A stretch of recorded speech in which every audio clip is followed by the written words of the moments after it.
You may be seated. Folks, have a seat. What is all that stuff? This is stuff that I brought that I don't have actual receipts for, just to show you that. What is it? It's the Unity candle, some table decorations that we made, the candle stands. Bert, could you do me a favor? Could we get rid of that? I don't need all that stuff here. Where do you want me to put it? I put it on the floor. Okay. Thank you. Ma'am, take this stuff, put it on the floor, please. Thank you. Perfect. Miss Wells, this is what the case is about. Mr. Sharp is your soon-to-be ex-son-in-law. He and your daughter had a very short and unpleasant marriage, and it is your claim that he had agreed to pay for half the wedding. The loan lasted longer than the wedding. Correct. Now they're going to get a divorce, and you want half the cost of the wedding, which was, you say his half was $7,000? Correct. Mr. Sharp said, listen, I never agreed to pay for a big wedding. So, Mr. Sharp, this I assume is your soon-to-be ex-wife? Yes, ma'am. How long were the two of you dating before you decided to get married? 4 months, Your Honor. What? 4 months. And whose brilliant idea was it to get married? Mine, Your Honor. Could you speak up Mine. a little bit? I'm old. I have... Mine. Mine. Did you give her a ring? Yes. How much did you pay for it? I want to say about 200 and maybe 34 bucks, 40 bucks. What kind of work do you do? I work for Sun Cruise Casino and a gambling boat. And how much do you earn a week? I make 8, but I bring home like 7. 700. A week? Every 2 weeks. Okay. When your daughter came home and showed you the engagement ring and told you that Mr. Sharp had asked her to marry him, what did you think? I didn't approve of it. I didn't like it because they didn't know each other that long, but... Well, that's a good judgment on your part. When you saw the engagement ring that he bought your daughter, what did you think of it? I didn't have any thoughts. I mean, I Did thought... you think that he wanted to get her the best possible engagement ring he could? That he possibly could, Listen, listen to me. Did you think that he wanted to get her the best possible engagement ring he could afford? Yes, I did. And he spent $230 on the engagement ring, which was the best he could afford, right? That's what you thought. I didn't know how much it cost him. But it wasn't. We're not talking about the Hope Diamond here. No. Now, who wanted the big wedding? Richard did. Did you? Yes. Why? At the time, I was in love with her. Then after we got married, Listen to me, Richard. You didn't take any snoozy pills this morning, did you? No, ma'am. I want you to listen to the question. Your mother-in-law says you were the one who wanted the big wedding. Is that true? Yes. Who was supposed to pay for it? She was. Your Honor... Shh. Why was she supposed to pay for a big wedding if you wanted it? Do you want to take a nap? No. Who is this? My stepfather. Step up here with him. Tell me your name. Frank, Your Honor. Frank what? Enoch. Mr. Enoch, do you understand my question? Yes, Your Honor. Okay. Miss Wells wants your stepson to reimburse her for half the wedding. Ordinarily, I would say, listen, that's ridiculous. Usually, it is the bride's family's responsibility to pay for the wedding. Your Honor... I'm speaking. My father and mother paid for my first wedding. They paid for my second wedding. And then my father said, the next one's on you. However, you see, I'm having trouble communicating with your stepson, sir, because I'm not quite getting the fact that he's wrapped too tight. He's nervous, that's all. He doesn't look nervous, Mr. Enoch. He looks tired. Are you nervous? Not really. I can try harder. I don't think you'll be able to make me nervous. Do you understand what I'm saying to you, Mr. Enoch? I understand what you're saying. So Miss Wells says he's the one who wanted the big wedding. I don't know why. It's usually the bride that wants the big wedding. You didn't want a big wedding? No, ma'am. Step up here with your mother. Why did he want a big wedding? He had a whole bunch of friends? When he was working at the car lot, he was inviting people he didn't even know that would come and make a payment to our wedding. I want you to tell me what happened when you started to discuss the cost of it. We sat down, and me and my mother explained to him, we don't have this kind of money. We don't even know these people. If it was, you know, if it was some people he knew, then fine, but he didn't know these people. So what did he say? He said, well, I think they should come anyway, and I'll pay for half the wedding since it's mostly my people that I want to come. Is that what you said? No, ma'am. How many people were at the wedding, Mr. Sharp? There's about 120, 140. How many people were at the wedding? 73. Of the 73 guests, how many were his family and friends and how many yours? 60 of them was his. You mean you had 13? Yeah, because we not from Florida. 60 were his family and friends. Yes. And 13 were your family. Is that right? Correct. Is that correct? No, ma'am. How many were your family and friends? My family was 5, and there was maybe like 3 or 4 friends of mine. Your Honor, I have the wedding pictures. I also have the kind of people that you're dealing with. This is public record. I don't need to see the kind of people that I'm dealing with. I just have to try to figure out whose responsibility is to pay for this fiasco. Fiasco is What, these correct. pictures? Now, let me take a look at the wedding pictures. Miss Wells, is this your only child? This is my only daughter, yes. This is your only daughter? Yes. You should go around the desk praying 3 times, get down, kiss the floor, and say, thank God she got out when she did. You're correct. I agree. Because you don't have any children with him, do you? No, ma'am. But for the grace of God, you could have had a grandchild fathered by this guy. No, thank you. I agree with you. No, thank you. Really. Unless No, he's hiding, thank you. unless he's hiding something from me that I don't see. Well, you're not missing much. Judge Judy continues in a moment. What was the nature of the felony that you were convicted of? Sales and possession. How many times? Twice. That doesn't mean that you sold only twice. It means you got caught twice. I got caught twice. And later today, It appeared that Mr. Martinez did not realize that he collided with Miss Farmer's vehicle. You know why that was? real cases, real people. Judge Judy. Cheryl Wells says her estranged son-in-law, Richard Sharp, owes for half the cost of his wedding. Richard claims he never agreed to pay. Okay. Who was in this picture? Can you see it from there? Yes. Who was in this picture? That's me, Jack, Bill, Terry. Who are they? Friends of mine. Friends of yours? And the one guy, Jack, Just I a used second. to work You for said him. 3 or 4, so that these are the only people at the wedding that were your friends? There might be a little bit more, but other than that. Who are these people? That's my stepbrother, and that's her stepfather. Okay, so you got a stepbrother here. Yes. Was he in this picture too? No, ma'am.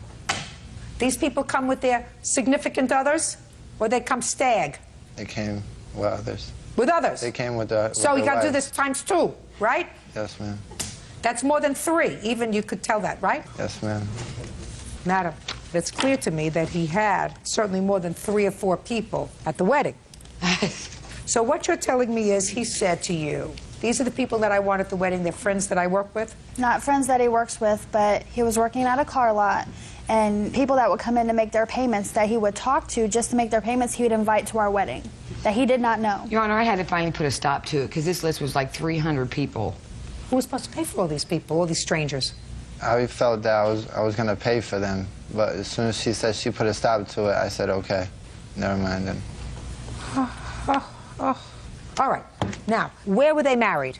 At the Ramada Inn. Had you taken the Ramada Inn before or after you had this discussion with him about inviting too many people to the wedding? I'd already talked to the Ramada Inn, and then when he kept adding No, I want you to make sure you give me the honest answer. You had gone to the Ramada Inn, you have to give them a deposit Right. and reserve the date. Correct. Had you done that before you had the discussion with him? Yes, but he kept adding to the list. You don't have to repeat it. I understand what you're saying to me. So you had already taken the hall, and initially he was not going to pay for half the wedding. That's according to what I'm gathering now. It was not until after he started adding all these people. No, Your Honor, that's not correct. He agreed to pay for half the wedding. No, That's ma'am. incorrect, We went Your to Honor. the- I was there when it was discussed. No, I don't believe that, Miss Wells. But that is Listen to me. honest. Miss No. Wells, I don't believe that. I don't believe that true. somebody who buys a $230 engagement ring makes a knowing decision to pay for half the wedding that, according to you, cost $14,000. I wanted them to elope. I offered to give him $2,000 so I didn't have to pay for this big wedding. He had already agreed to. Now you want to talk to me? Yes. Good. Now I'll hear you. But make sure you're telling me in a loud, clear I voice. did not agree to pay for half of this wedding, Your Honor. Well, tell me what happened. What happened is I started adding people to the list, and she said, no, I can't afford all these people to come, Your Honor. So I said, okay, well, we'll stop all them people, because who even knows if half of them people are going to show up. Your Honor, that's not right because I even paid for his probation. He was supposed to pay me that back as well, and he has not even done that. And her daughter paid her back out of that with her income tax money, Your Honor. Just a second. So what you're telling me is you were on probation, you had certain fines, Yes, ma'am. and she paid your fines With her income tax. because you didn't have the money. Yes, ma'am. Okay. So How could you reasonably expect him to pay $7,000 for a wedding when he couldn't even pay his own probation fine? We paid his probation off so he could get off by the beginning of February for our wedding. You working? Yes. Pay your mother back for this wedding. No way. Pay your mother back for this wedding. I've paid her half of the wedding already. I don't believe that he agreed to pay you for half the wedding. He didn't, Your Honor. I don't believe that. Your Honor, he did agree to pay for that wedding. Do you have that in writing someplace? I don't have papers for that. You should. You're dealing with Well, someone who is a no. convicted felon. It would seem to me if someone agreed to Your pay. Honor, he goes to church every Sunday. I'm speaking. I have to come up in my mind, if he agreed to pay you, which I doubt, but let's say he said, I'll pay for half the wedding, whether there was any legitimate and reasonable expectation that this person who spent $200 for an engagement ring and couldn't pay his probation fines was going to be able to pay for a $14,000 wedding. What was the nature of the felony that you were convicted of? Sales and possession. Sale and possession of what? Cocaine. How many times? Twice. 2 different arrests? Yes. That means you got caught twice. Yes. That doesn't mean that you sold only twice. It means you got caught twice. I got caught twice. Well, then you are smart. Yes, ma'am. Pretty smart. Because Well, you. not pretty smart for selling drugs. But you were pretty smart. You did it a few times and you didn't get caught, right? I should have done it at all. I asked you a question. Yes. Just a second. Yes. Don't tell him what to say, Mr. Enoch. I think he understands me pretty well, sir. I think he's keeping his cool because I don't think that with this kind of act, this young woman would have said yes to this proposal. Your Honor, can I say something? Please. Go ahead. He goes to church every Sunday. We thought that he was reformed. I mean, you're supposed to give everybody a chance. And that's exactly what we did. We believed him. And the reason that the wedding wasn't, it is because he moved in with his girlfriend that he had before we were married. No. Your Honor, this lady, my soon-to-be ex-wife, she thinks I am sleeping with this girl, Melissa, okay? Me and Melissa ain't together. Ma'am. She would not sleep with me because I am married to this young lady here. And I got to respect So that you've woman asked her for that. to? Listen to me. I just wanted to hear him talk because so far I've had monosyllabic conversations with him, and I wanted to make sure that he was more together than he was presenting. I'm speaking more together than he was presenting to me a moment ago. I do not believe that he agreed to pay for half the wedding. It's unfortunate, and my advice to everyone out there is don't spend an awful lot of money on first weddings. Wait for the second one. They usually hold out a little bit better. Your Honor, I'm he sorry, did Miss Wells. agree. So I don't believe it. That's all. All these are excused. You may step out. I don't believe I just thought. He's a straight-up liar, and he knows he is. He's a con artist. I think it's just all a bunch of, excuse my language, I think it's a bunch of bull, to be honest with you. He is a liar and a cheater. I don't feel I owe not a dime to this. I don't want to be around him. I'm just going to walk away and wash my hands with this whole situation. And now the next case. All parties in the matter of Farmer versus Martinez. Step forward, please. 23-year-old Cammie Farmer is suing Jose Martinez for a late-night fender bender outside a nightclub. Jose says it was Cammie who backed into him. Miss Farmer, you claim that Mr. Martinez damaged your car in a parking lot, and Mr. Martinez says that the accident was both of your faults, so you should each pay for your own damage. You were all exiting a club that evening. Right. So what I'd like you to do is to go over to that chart that you've prepared and show me where the exit was. This is the exit right here. Okay, so there's a steady stream of traffic that's going sort of in the center. Right. And what happens is I assume that a car in the center lane lets one car in from one side and then another car goes sort of alternating egress right. from the parking lot. And there was police officers in the parking lot directing traffic. Now, what kind of car were you driving? A 2000 Chevy Malibu. And Mr. Martinez? A van. So tell me what happened. As I was trying to exit... That was you. You're in the red. This is me. I'm the red, and he's the blue. So as they're exiting, and I'm waiting in line for them to exit, I guess he got impatient and was in a hurry or whatever and tried to go around me.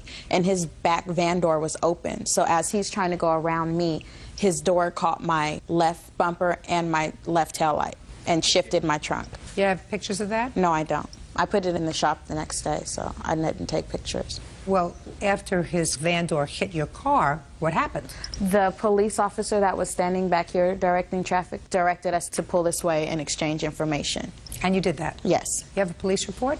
No, because it was on private property and there was no injuries, the police officer didn't take a police report, but he gave me a statement. I'd like to see it.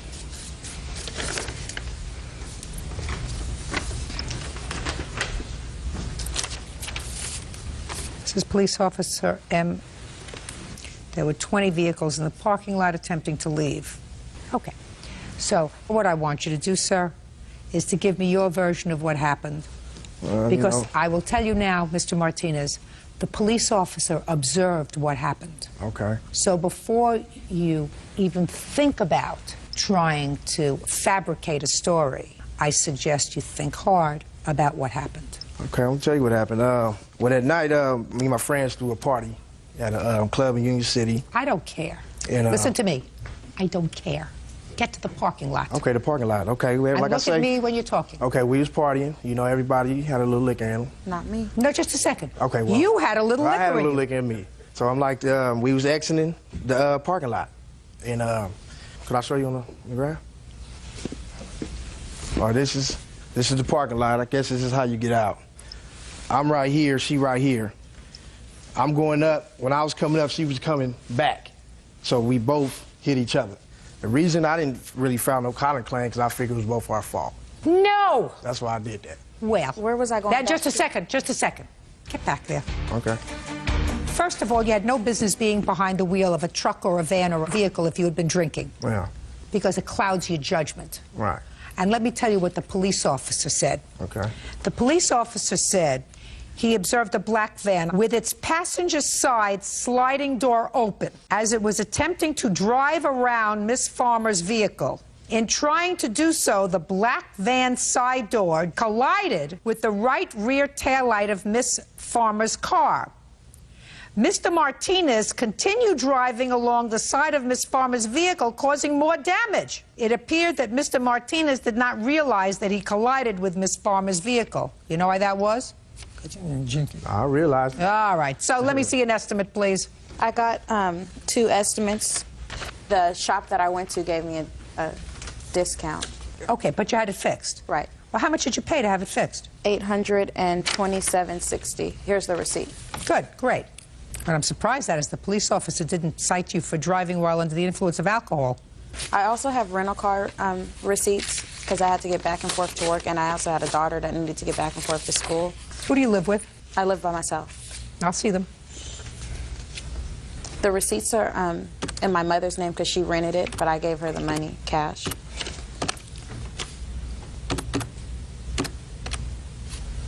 All right, the judgment's for $970. That's all. Step out. Thank you. Excuse me. You're welcome, Judge. Parties have been sworn in, Your Honor. You may be seated. Ma'am, have a seat, please. What's your first name? Jennifer? Jennifer, this used to be your boyfriend? Yes. Your mother's complaint is that on 2 separate occasions involving 2 separate cars that she bought for you, you allowed Mr. Wonderful over here to drive the cars, and he totaled them. Yes. The first incident, there was insurance, and there was a $500 deductible. Second instance, she bought you another car. You again allowed, what's your first name?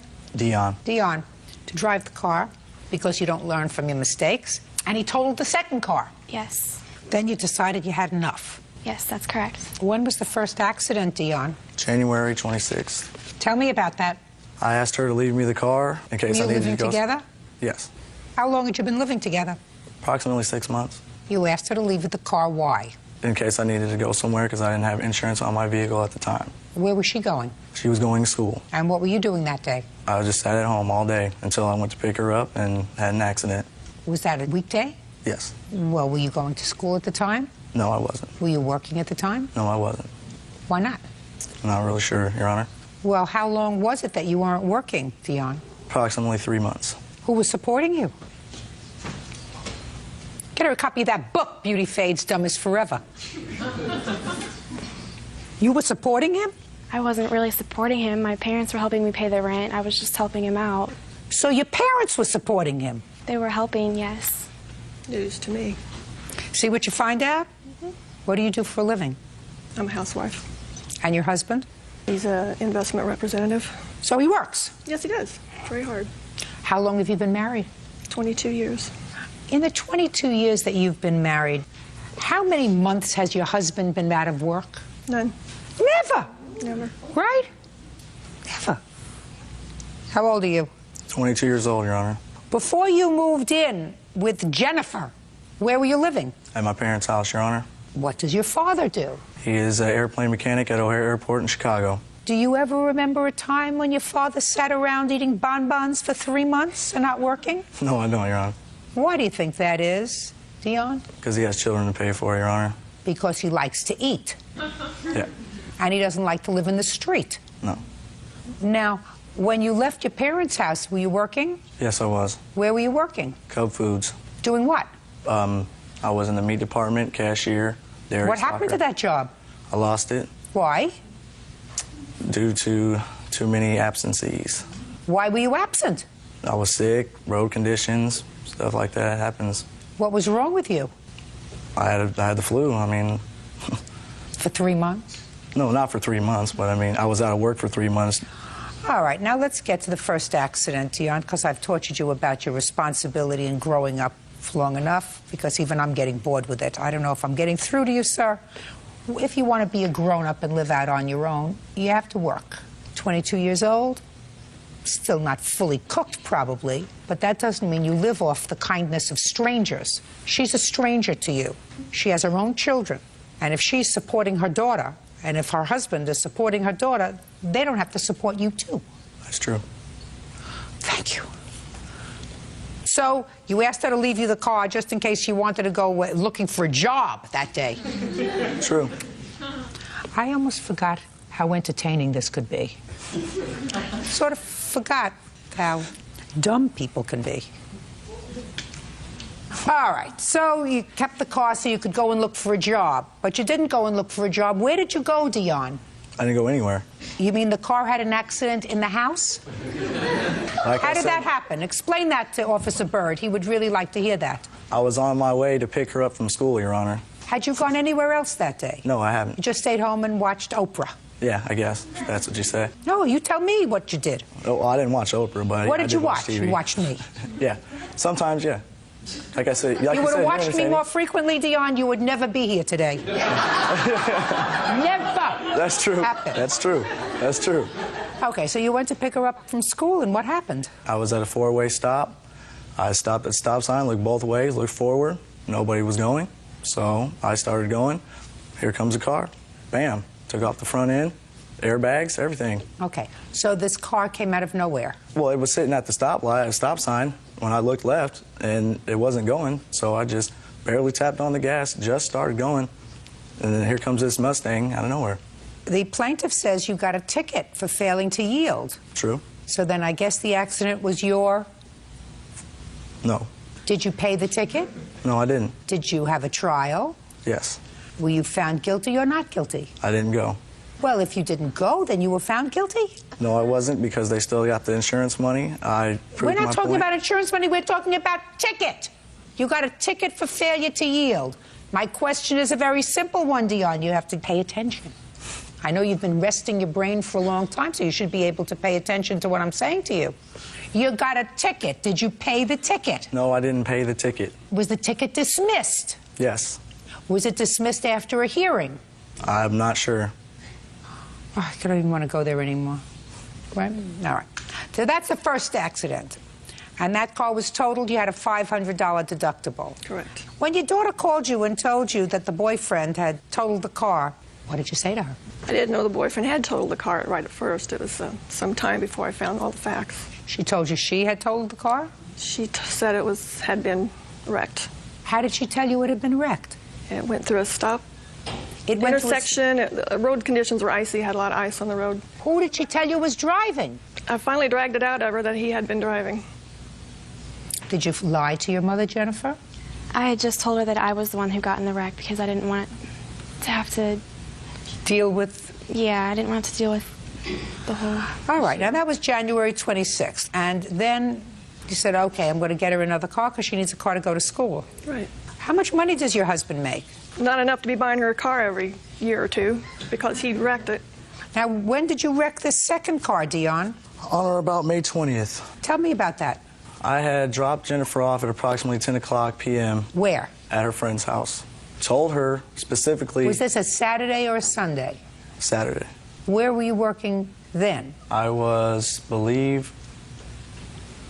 That's not so long ago, sir. Where are you working now? Painting. Portraits? Houses? No, What? houses. Houses. You're going to have to stop paying me if you enjoy this job so much. When did you start painting houses? 3 months ago. So that would bring you into June. Now, so in May, were you working? No, I wasn't. I was in search of a job due to previous legal problems. What kind of legal problems? Truthfully? No, I want you to lie to me. I mean, I can if you want me to. I'm not going to, Don't though. be a wise guy, sir. I will grind you into the carpet. Judge Judy continues in a moment. In between painting and meatpacking, you were distributing marijuana. No, I did a favor for somebody. Don't hook yourself up with a loser. If you hook yourself up with a loser, you're a loser. And later today, The reason I said that it wasn't my responsibility to pay for the bills was because it was an accident. He didn't mean to do it. It wasn't an accident, Ms. Peters. That's your problem. real cases, real people. Judge Judy. Helen Levi says her daughter's ex-boyfriend, Dion Burdette, crashed 2 of her cars. Helen says on the second occasion, Dion was driving drunk. Go ahead. I got a felony and For about what? distributing Distributing marijuana, 1 ounce, 10 to 30 grams. That's what you were doing. Now I understand. In between painting and meatpacking, you were distributing marijuana. No, I did a favor for somebody that I thought was a friend and obviously wasn't, and told on me, and I got in trouble for it. So it was somebody else's fault? No, it wasn't anybody else's fault but my own for trusting somebody else. So you were doing a favor for somebody, you weren't going to get paid for it. Right. You weren't going to get a piece of the action for it. At least if you were selling it and making some money, I could understand that. You're a real idiot. All right. So now you're looking for a job. And in May, you drop her off at a friend's house and told her... Specifically that I was going to a local bar and I have a few drinks and I'd be home early. Turns out I had a few too many and got a DUI. I blew a .242, had a fatal accident, could have ended my life. Life-changing experience. Just a second. It wasn't fatal. No, it wasn't fatal. I mean, you it have could to have been. watch your words with me. Right. You have to watch your words. Sorry. You didn't kill anybody. Let me read it. No, I didn't kill anybody, but it could have easily happened. I ran into a pole going 70 miles an hour. So why aren't you responsible for the car, sir? She willingly gave me the car knowing I was going to the bar. I didn't pressure her. I didn't put a gun to her head and say, give me the car. She said, okay, be back early. And I accept full responsibility for drinking and driving. That's okay, because I'm going to enjoy this. Just go ahead and do your thing. So your defense is that it was not your fault that you were given the car because she should have said, you can't take the car if you're going to drink. Leave the car here and go, take a bus to go to the bar. I accept full responsibility for drinking and driving. I'm paying for it dearly. I have the papers right here to prove it. How are you paying for it? I have 100 hours community service. I have $1,900 in fines, and I lose my license for a year or maybe more. Well, how does that help Miss Levi? I've given Jennifer $600 already. You've given her $6, is that right? That's correct. Okay. So you accept responsibility for this accident. It's not Jennifer's fault. No. Jennifer is stupid. It's not Jennifer's Jennifer's going to read the book, cover to cover, backwards and forwards. Don't hook yourself up with a loser. If you hook yourself up with a loser, you're a loser. What kind of school are you going to? At the moment, I'm just working full-time. I'm trying to save money so I can go back to school. If you're going to school and moving forward and your family is trying to help you get there, you don't hook up with a loser who's unemployed. You don't hook up with was he arrested for this distributing marijuana while he was living with you? No, that was way before I met him. But you knew about it? I did find out about it eventually. Well, it seems to me Dion kept a lot of things from you. Judgment for the plaintiff in the amount of $3,400. Thank you. That's all. Parties are excused. You may step out. Her mother has not liked me because I'm not fully white. Not at all. Out of 3 years I've dated her daughter, she has not said one word to me. He's irresponsible. He's a user. He's a manipulator. Her attitude towards me, I don't feel that I owe her a damn dime. He's taken my daughter for everything she could possibly give. She's 11 weeks pregnant right now. I am going to have a child with him. I mean, I have to do what I can to get along with him. You love your children, you do what you can for them. And now the next case. All parties in the matter of Thompson versus Peters. Step forward, please. Rebecca Thompson is suing the mother of her son's schoolmate, Miranda Peters, for medical bills. Rebecca says Miranda's boy broke her son's arm while roughhousing. Your son? Yes, ma'am. Just next to you. Who was the basketball player? What's your first name? Keith. And yours? Michael. Your arm got broken in school. Yes, ma'am. Your arm got broken when he bumped into you. Yes, ma'am. Tell me what happened. Well, I was trying to get into the game, and pretty much... When did this happen? March 17th of 04. You were trying to get into what game? The basketball game. In PE that day, it was pretty much a free day, and I was trying to get into the game, and they were pretty much just shoving me off. Who was? All the players. So I would steal the ball and run away with it, trying to be funny, and all the players would chase me. So what I'm hearing is neither team wanted you to play that day, so you decided to play class clown and steal the ball and interrupt their game. Yes, ma'am.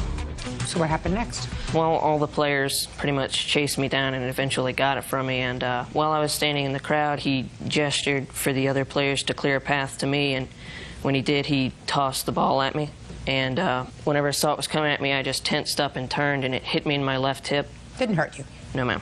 And then what happened? I just sort of walked up to him. Behind him was a gym mat, pretty thick and soft.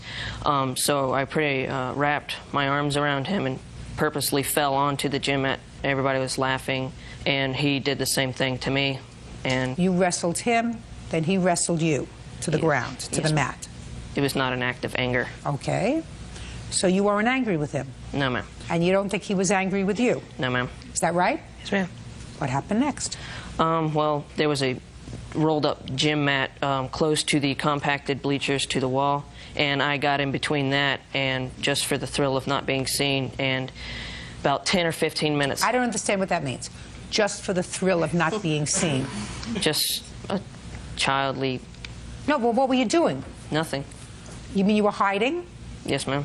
Who were you hiding from? Nobody. Keith. Yes, ma'am. So far, I'm getting a whole good story. I love this story so far.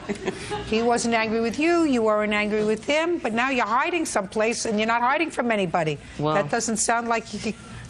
Well, I mean, me and my friend Anthony were both doing it, and he was behind another one to the right of me, and about... What were you doing? Just hiding. Just hiding? Yes, ma'am. Go ahead. And, well, I tried to get out, and I pulled... It was kind of tight into there, so I was trying to wheeze my way out, and I pulled my my left arm across my chest, and about that time I just felt the mat be shoved into me. The mat being shoved into you by? By Michael. And that's how you broke your arm? Yes, ma'am. So, Michael, what happened? I rammed the mat. I wasn't intentionally trying to break his arm. I was just horseplaying with him like we were earlier. And so you were horseplaying? Yeah. You knew he was there? Yes, ma'am. You knew he was there? Yes, ma'am. Well, Miss Peters, your defense to this says, let me read it so that I make sure I get your language clear. I told her that with children, and particularly with boys, these things happen. Yes, Your Honor. Explain that to me. The reason I said that boys will be boys and that it wasn't my responsibility to pay for the bills was because it was an accident. He didn't mean to do it. It wasn't an accident, Ms. Peters. That's your problem, you see. If your son was playing a game and during the course of the game he ran into this structure, not intending to come into contact with Keith at all, but it was during the course of a game and he was at a place where he could get hurt, that's an accident. But that's not what your son told me. Your son told me he saw him there and he was just fooling around with him and rammed him. Unfortunately, when he rammed him, his arm was in such a position that it broke. Right. So his action, not in breaking his arm, I don't think he intended to break his arm, of course not. But he intended to hit him. And for that, he is responsible. Just as if he had broken his leg when he tackled him to the mat. Horseplay.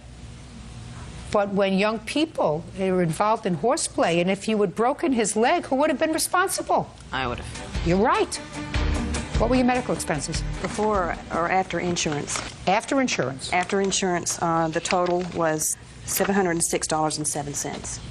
I'm not saying that your son bears any responsibility with regard to this incident, but I believe he has to know that when 10 people are playing basketball, you're not supposed to act like a jerk, right? Yes, ma'am. We've already established that. Good. You know, Michael, sometimes when you do the wrong thing, things happen. There are consequences. Even those that you don't anticipate. You got to start being a two-process thinker and say, listen, if I do this, this could happen. It's not worth it. Being a fool is not worth it. Being a fool isn't worth it. How long was your arm in a cast? 6 weeks. And this happened in March, so it was during school. Yes, ma'am. You don't even get to relax. When did you get the cast off? I'm not sure. End of April. So you got a chance to enjoy the summer. Yes, ma'am. Good. You still friends? I think so. Great. Okay. Thank you very much. Judgment for the plaintiff in that $706. You're welcome, Judge. Parties have been sworn in, Your Honor. You may be seated. Sir, have a seat, please.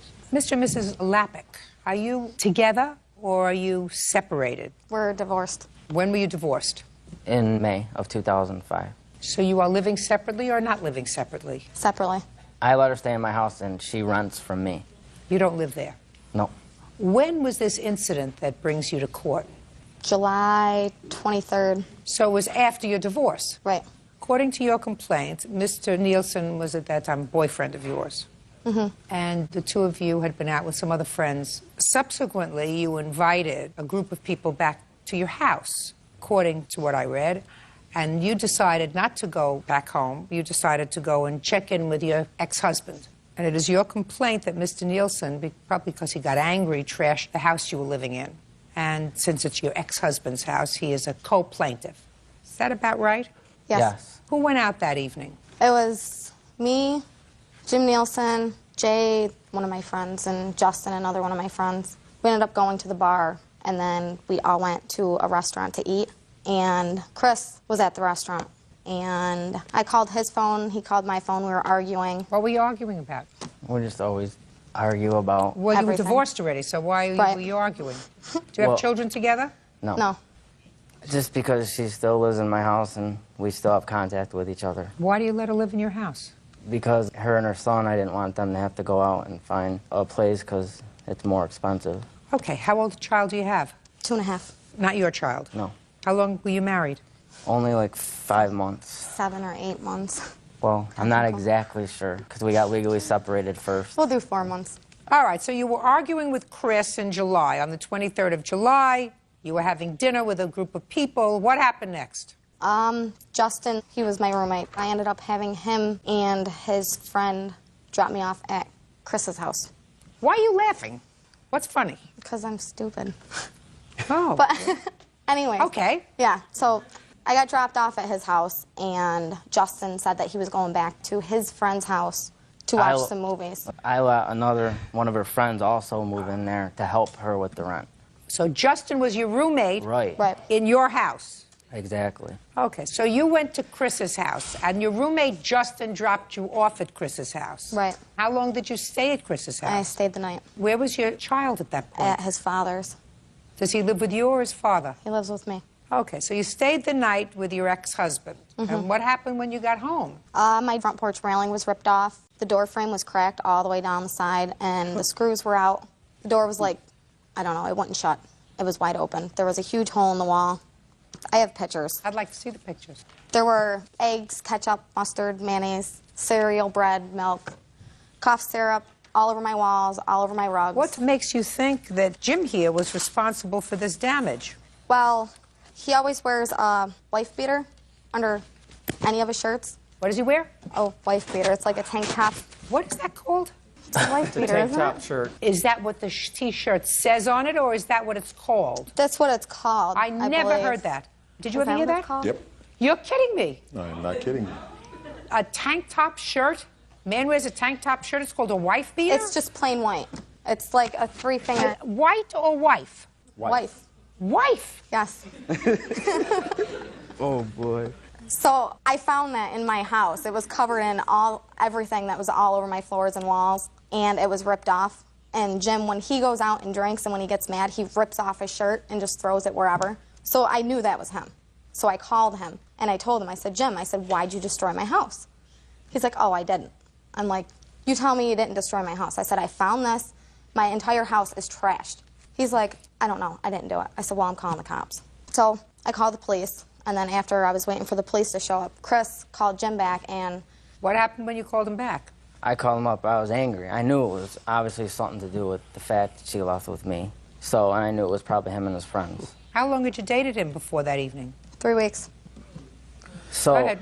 I called him up and I was yelling. I'm like, what's going on? Come into my house, destroy my house. He goes, first he said I didn't, then he goes, well, I was mad. He said something like I was drunk, I was mad, something along those lines. He admitted to it. We called the police. He admitted that the police officer came over. You have a police report? Yes, I do. I'd like to read it.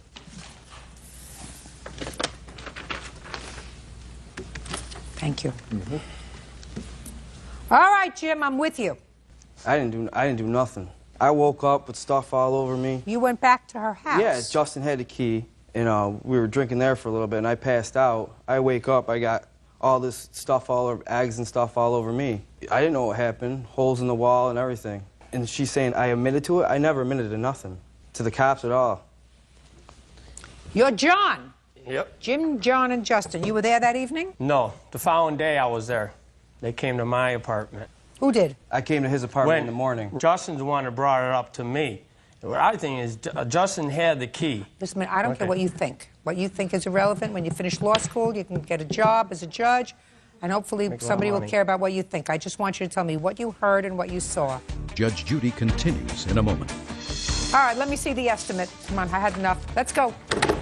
Got other fish to fry today. And later today, Somebody rode on his car and vandalized it. I'm speaking. You may get away with that with your wife. You don't get away with it with me. real cases, real people. Judge Judy. Jennifer Loppick and her ex-husband, Christopher, claimed Jennifer's ex-boyfriend, James Nielsen, destroyed their home in a drunken rage. Go ahead. I heard the house got trashed. And I took Justin back to the house, and I seen it. Good. Thank you. Now, did you speak to the police? Yeah, on the phone. Listen to me. Do you know the police in Auburn, New York? Yes. You think they have it in for you? No. They don't know you. They don't care about you, Yeah. right?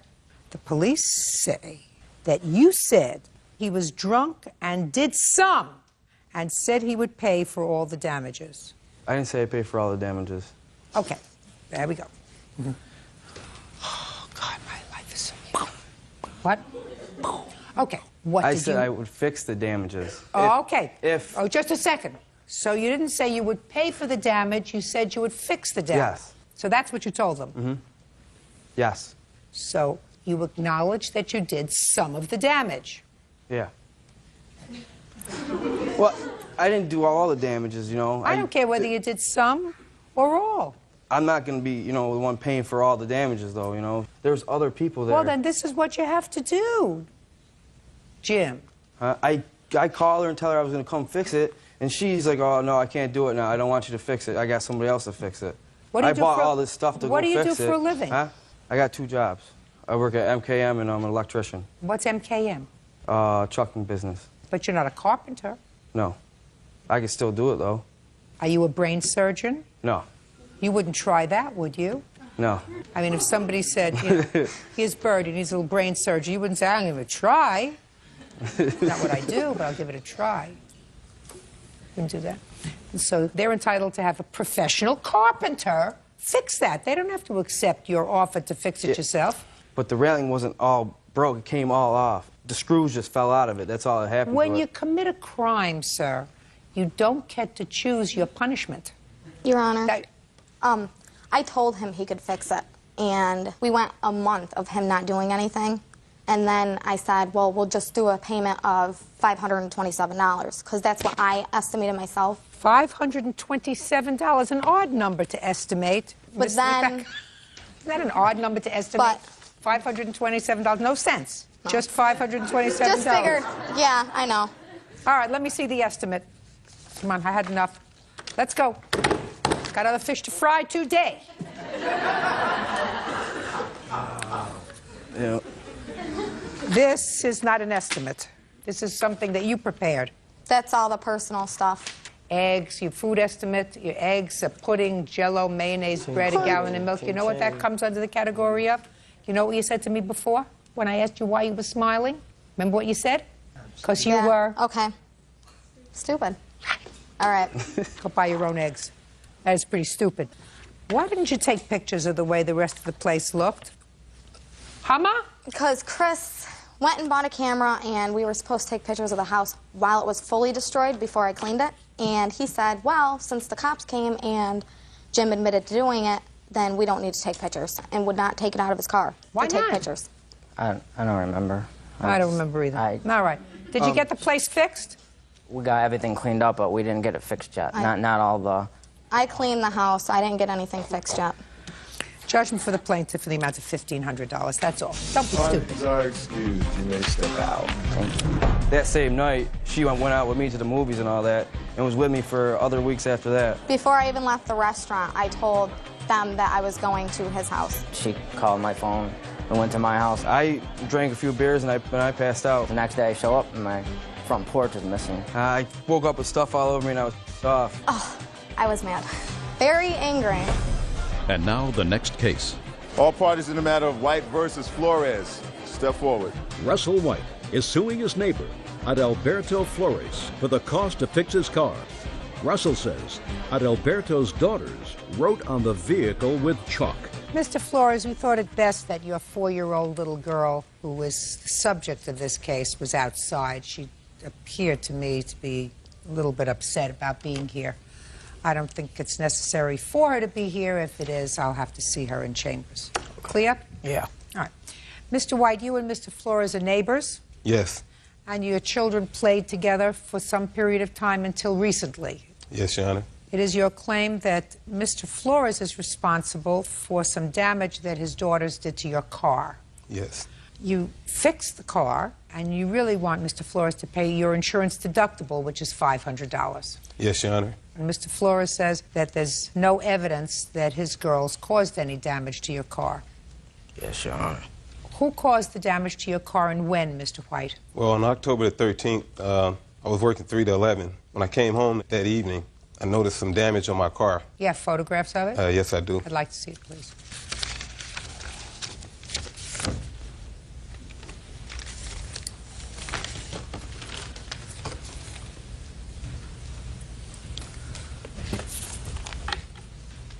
What was it, chalk? It was chalk, and it was like someone had scribbled on the back of it. It's hard to see in these photographs. Yeah, it's hard because of the color of the car. Yeah, but I do see sort of circular motions. Yes. Got it. Now, you weren't there. What makes you think his girls did the damage? I have a witness that saw this occur. Well, then I'll hear the witness. Bert, can we get a witness? I assume they're outside. How you doing? Swear the witness, please. Sir, raise your right hand. Do you swear to tell the truth in these matters? Yes, sir. State your name for the record, please. Alfredo Warren. Mr. Warren, are you a neighbor of these people? No, ma'am. I stay in South Bend, Indiana. Okay. Mr. White said you observed something that happened with his car. Yes, ma'am. Are you a friend of his? No, ma'am. What were you doing near his house? I was up there visiting with some friends, and on this particular day, I was sitting in the car while someone else went in the house. And I just noticed 2 small kids of they wasn't black, but they was like maybe mixed or Mexican or some kind of race. And the smallest one was riding on the car from like the trunk part, and I seen her go around the side. And what was the other one doing? Sitting like on the sidewalk. Go ahead. So the next day, when I was coming back to drop this girl off, I so happened to see the person that was getting to the car that had been rode on. Was that this gentleman? It was this gentleman. So I asked him, did he have kids? And I said, well, I think I seen your kids riding on your car. And so he said, no, it wasn't my kids, but my car was vandalized yesterday. And I told him if he needed any help, I just gave my number. And then I got a call at work, and I heard about the whole issue. Would you recognize those children again? Yeah, probably if I seen them, yes, ma'am. Would you recognize the older child? Well, I mainly just seen the small one riding on the car. Did you see the one who was sitting down? She was like at the head of the car. So I just noticed her head, you know, like you just glance, because I'm looking through my rearview mirror. And so that's how I seen it. Do you recognize this young lady here? I don't know if that's the youngest one. Because she was shorter, and this was like, it's been like some months ago. Okay. Bird, would you take Mr. Warren outside to where Mr. Flores' youngest daughter is and ask him if he has seen her before? Okay? All right. Mr. Warren, why don't you go with Officer Bird? Now, Before Mr. Warren comes back, you step up here. Right over here. You hop up in that chair. Tell me your name. Jessica. All right, Jessica. So before this gets any worse, did your sister ride on Mr. White's car? No. You sure about that? Yes. Do you know anybody who damaged Mr. White's car? No. And you weren't present that day, sitting there while your little sister either took a piece of chalk or anything else and rode on Mr. White's car? No. You sure about that? Yes. Okay. Go and have a seat.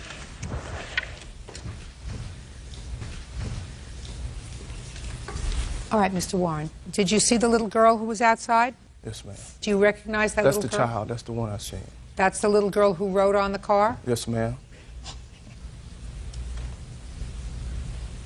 Prior to October 13th, you had never met the plaintiff, is that right? Yes, ma'am. Are you positive that the other young lady that you saw outside, the little Yes, four-year-old? ma'am. That's the one I seen right on the car. Okay. What do you have to say for yourself, Mr. Flores? They running a game. What? I said they running a game because she don't go outside without her sister. So I don't know what he talking about that he see my only 4-year-old outside. Listen to me very carefully, sir. Nobody's running a game. Your daughter fibbed to you. This one. This man doesn't know him. I believe him. That's my job. Oh, okay. To determine who's telling the truth. All right. He didn't say to me, yes, I recognize her. He said, I'm not sure. It's been a while ago. Right. But when he went outside and saw your little girl, who he was watching right on the car, he was able to identify her, and I believe him. So you better have your girls a little bit more in check. Anything else you want to say to me? Yeah, I think she didn't do it. Well, you keep going in that direction, and you're going to be standing in court a lot with your daughters. A lot. I've given you all the reasons.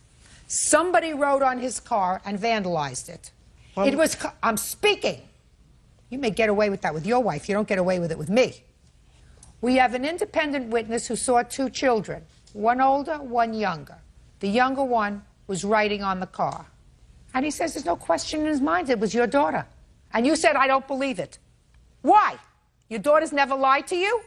No. Baloney. They ain't the only ones that live in. They ain't the only little girls that live in the block. Just a second. He said it was your daughter. Certainly they're not the only children living on the block. He don't even live around there.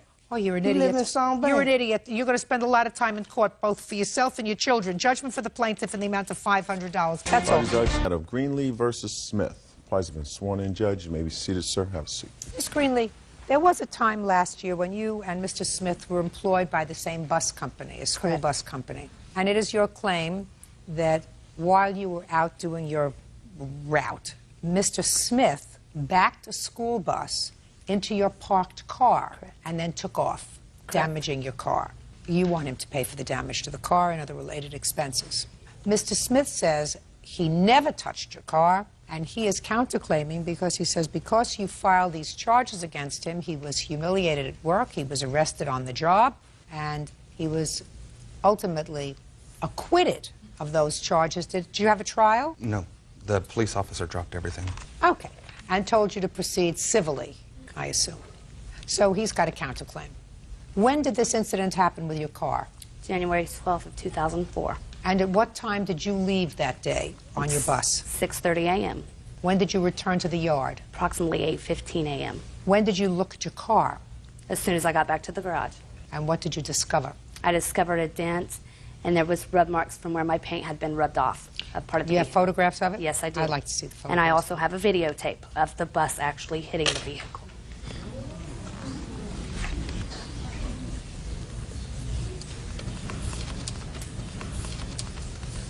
There's the videotape. So your car is red? No, my car is orange. Orange? Yes. Okay. Orange. Orange.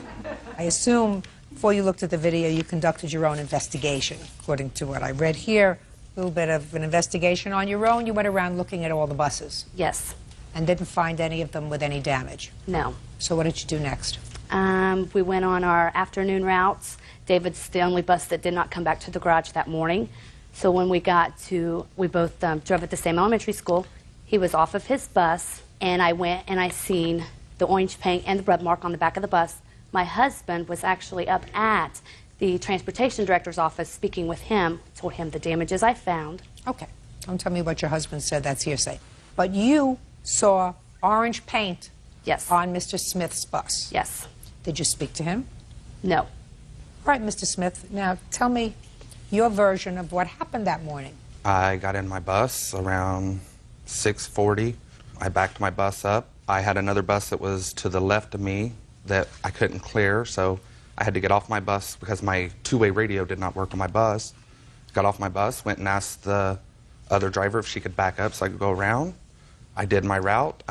So it's your claim that at no time did you hit Miss Greenlee's car? No, ma'am.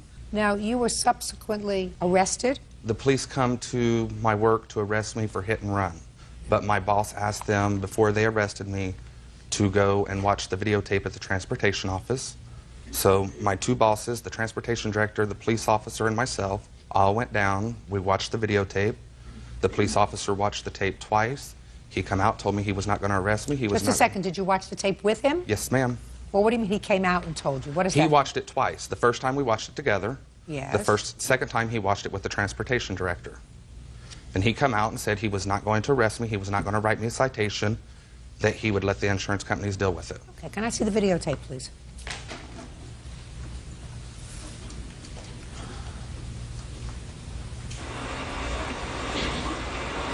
As you can see, David's entering the bus. Starts backing up. He's having trouble maneuvering the bus back. Stops, he pulls up. As you can see, my vehicle to the left. He keeps That's your backing. car? Is that yes. your car? Yes. He keeps backing.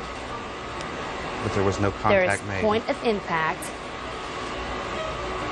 Pulls emergency brake. Apparently gets off of the bus for 14 seconds to see what he has hit. Well, there's certainly a shadow back there now that I see. Yes. Gets back on the bus and proceeds to take off. Okay, if I hit the vehicle, why do I sit there for 30 seconds before I pull off? What are you asking me a question for, Mr. Smith? That wasn't a bus back there. That was a car. Yes. What you told me a moment ago, Mr. Smith, was that there was a bus behind you. There was a bus that prohibited you from making a turn. You got off and you spoke to the bus driver and asked her to move. I saw no other bus back there, The bus sir. was to my left. I saw a car that you came dangerously close to if you didn't hit it. Yes, ma'am. What I'm saying is I couldn't make my clearance. That's when I got off my bus to go ask the lady if she could back up so I could go and make my clearance to the left. Not a big deal, Mr. Smith. You just should have accepted responsibility and said it was a total accident. I didn't mean to hit your car. I will certainly pay for the damage. And be finished with it instead I of didn't making... hit her. You did! You hit her car. No, I did not. Yeah, you did. Yeah, you did. Unfortunately, we have electronics to establish it. If you look at the tape like the police officer did, you will see I did not hit her car. You think his eyes are better than mine? No, you just have to pay close attention to the tape. Sir, you have something from the police officer that says that you didn't hit her car? No, ma'am. You have a statement from the police officer, even though it's hearsay, which says, listen, tell your insurance companies to take care of it. This isn't worth my arresting you for hit and run. Nobody was injured. You're two reasonable people, working people. Let your insurance companies take care of it. That's what the police officer said. He didn't say that you didn't hit her car. Okay, can I see your estimates on having your car fixed, please? Did you have your car fixed? Yes, I did. Good. You're not working for the same bus company anymore? No, ma'am. Right, good. What year car was this? 2003. I purchased it 6 months prior to it being hit. Did you receive insurance coverage for it? Yes. My insurance company paid for it because approximately 14 days after the accident, the bus company's insurance said they could not find who was at fault because they never requested the tape. Well, what was your deductible? $450. And then I also had to get a rental car, and that total was $138.57. And I have Why my credit are you card. suing him for $5,000? I'm suing for the deductible, the rental car, the actual damages to pay back the insurance company because my rates are going up because of the accident, and also $2,801.94 in punitive damages for the stress, the mental anguish that I went through over a year and a half of dealing with this incident. Unfortunately, you don't get paid for that. So your deductible was $450? Yes. And you rented a car for $138? Yes. It's $588. Could have resolved the whole thing. I don't owe her a dime. You do too. I do You not. hit her car. I did not hit her car. And it may, Mr. Smith, be giving you the benefit of the doubt, because this didn't look to me as if this was this kind of crash. It looked as if the bus was going very slowly, and maybe you just eased into it with the bumper. But if you could see the damage, even if I eased into it, it's not going to cause that much damage. You have an expert that's going to testify to that, sir? I can get one. What did you think you were coming here for, a tea party today? This is it. You've been hocking around with this lady for well over a year. No, Pay her the $588. That's what you owe her. You were wrong. Say, I was wrong, I'm sorry. I know that that's sometimes hard, but that's what men do. I'm sorry, I was wrong. I should have resolved it then. That's all. Parties are excused. You may step out.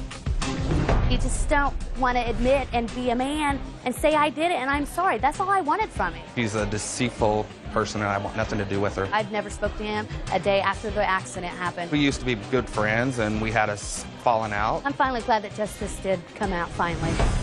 And now the next case. All parties in the matter of Lucy versus Todd. Step forward. 18-year-old Christine Lucy is suing the father of her daughter, 19-year-old Fred Todd, for damage to her car. Christine says a drunken Fred kicked her door. Miss Lucy, this young man used to be your boyfriend? Yes. And you have a child together with him? Mm-hmm.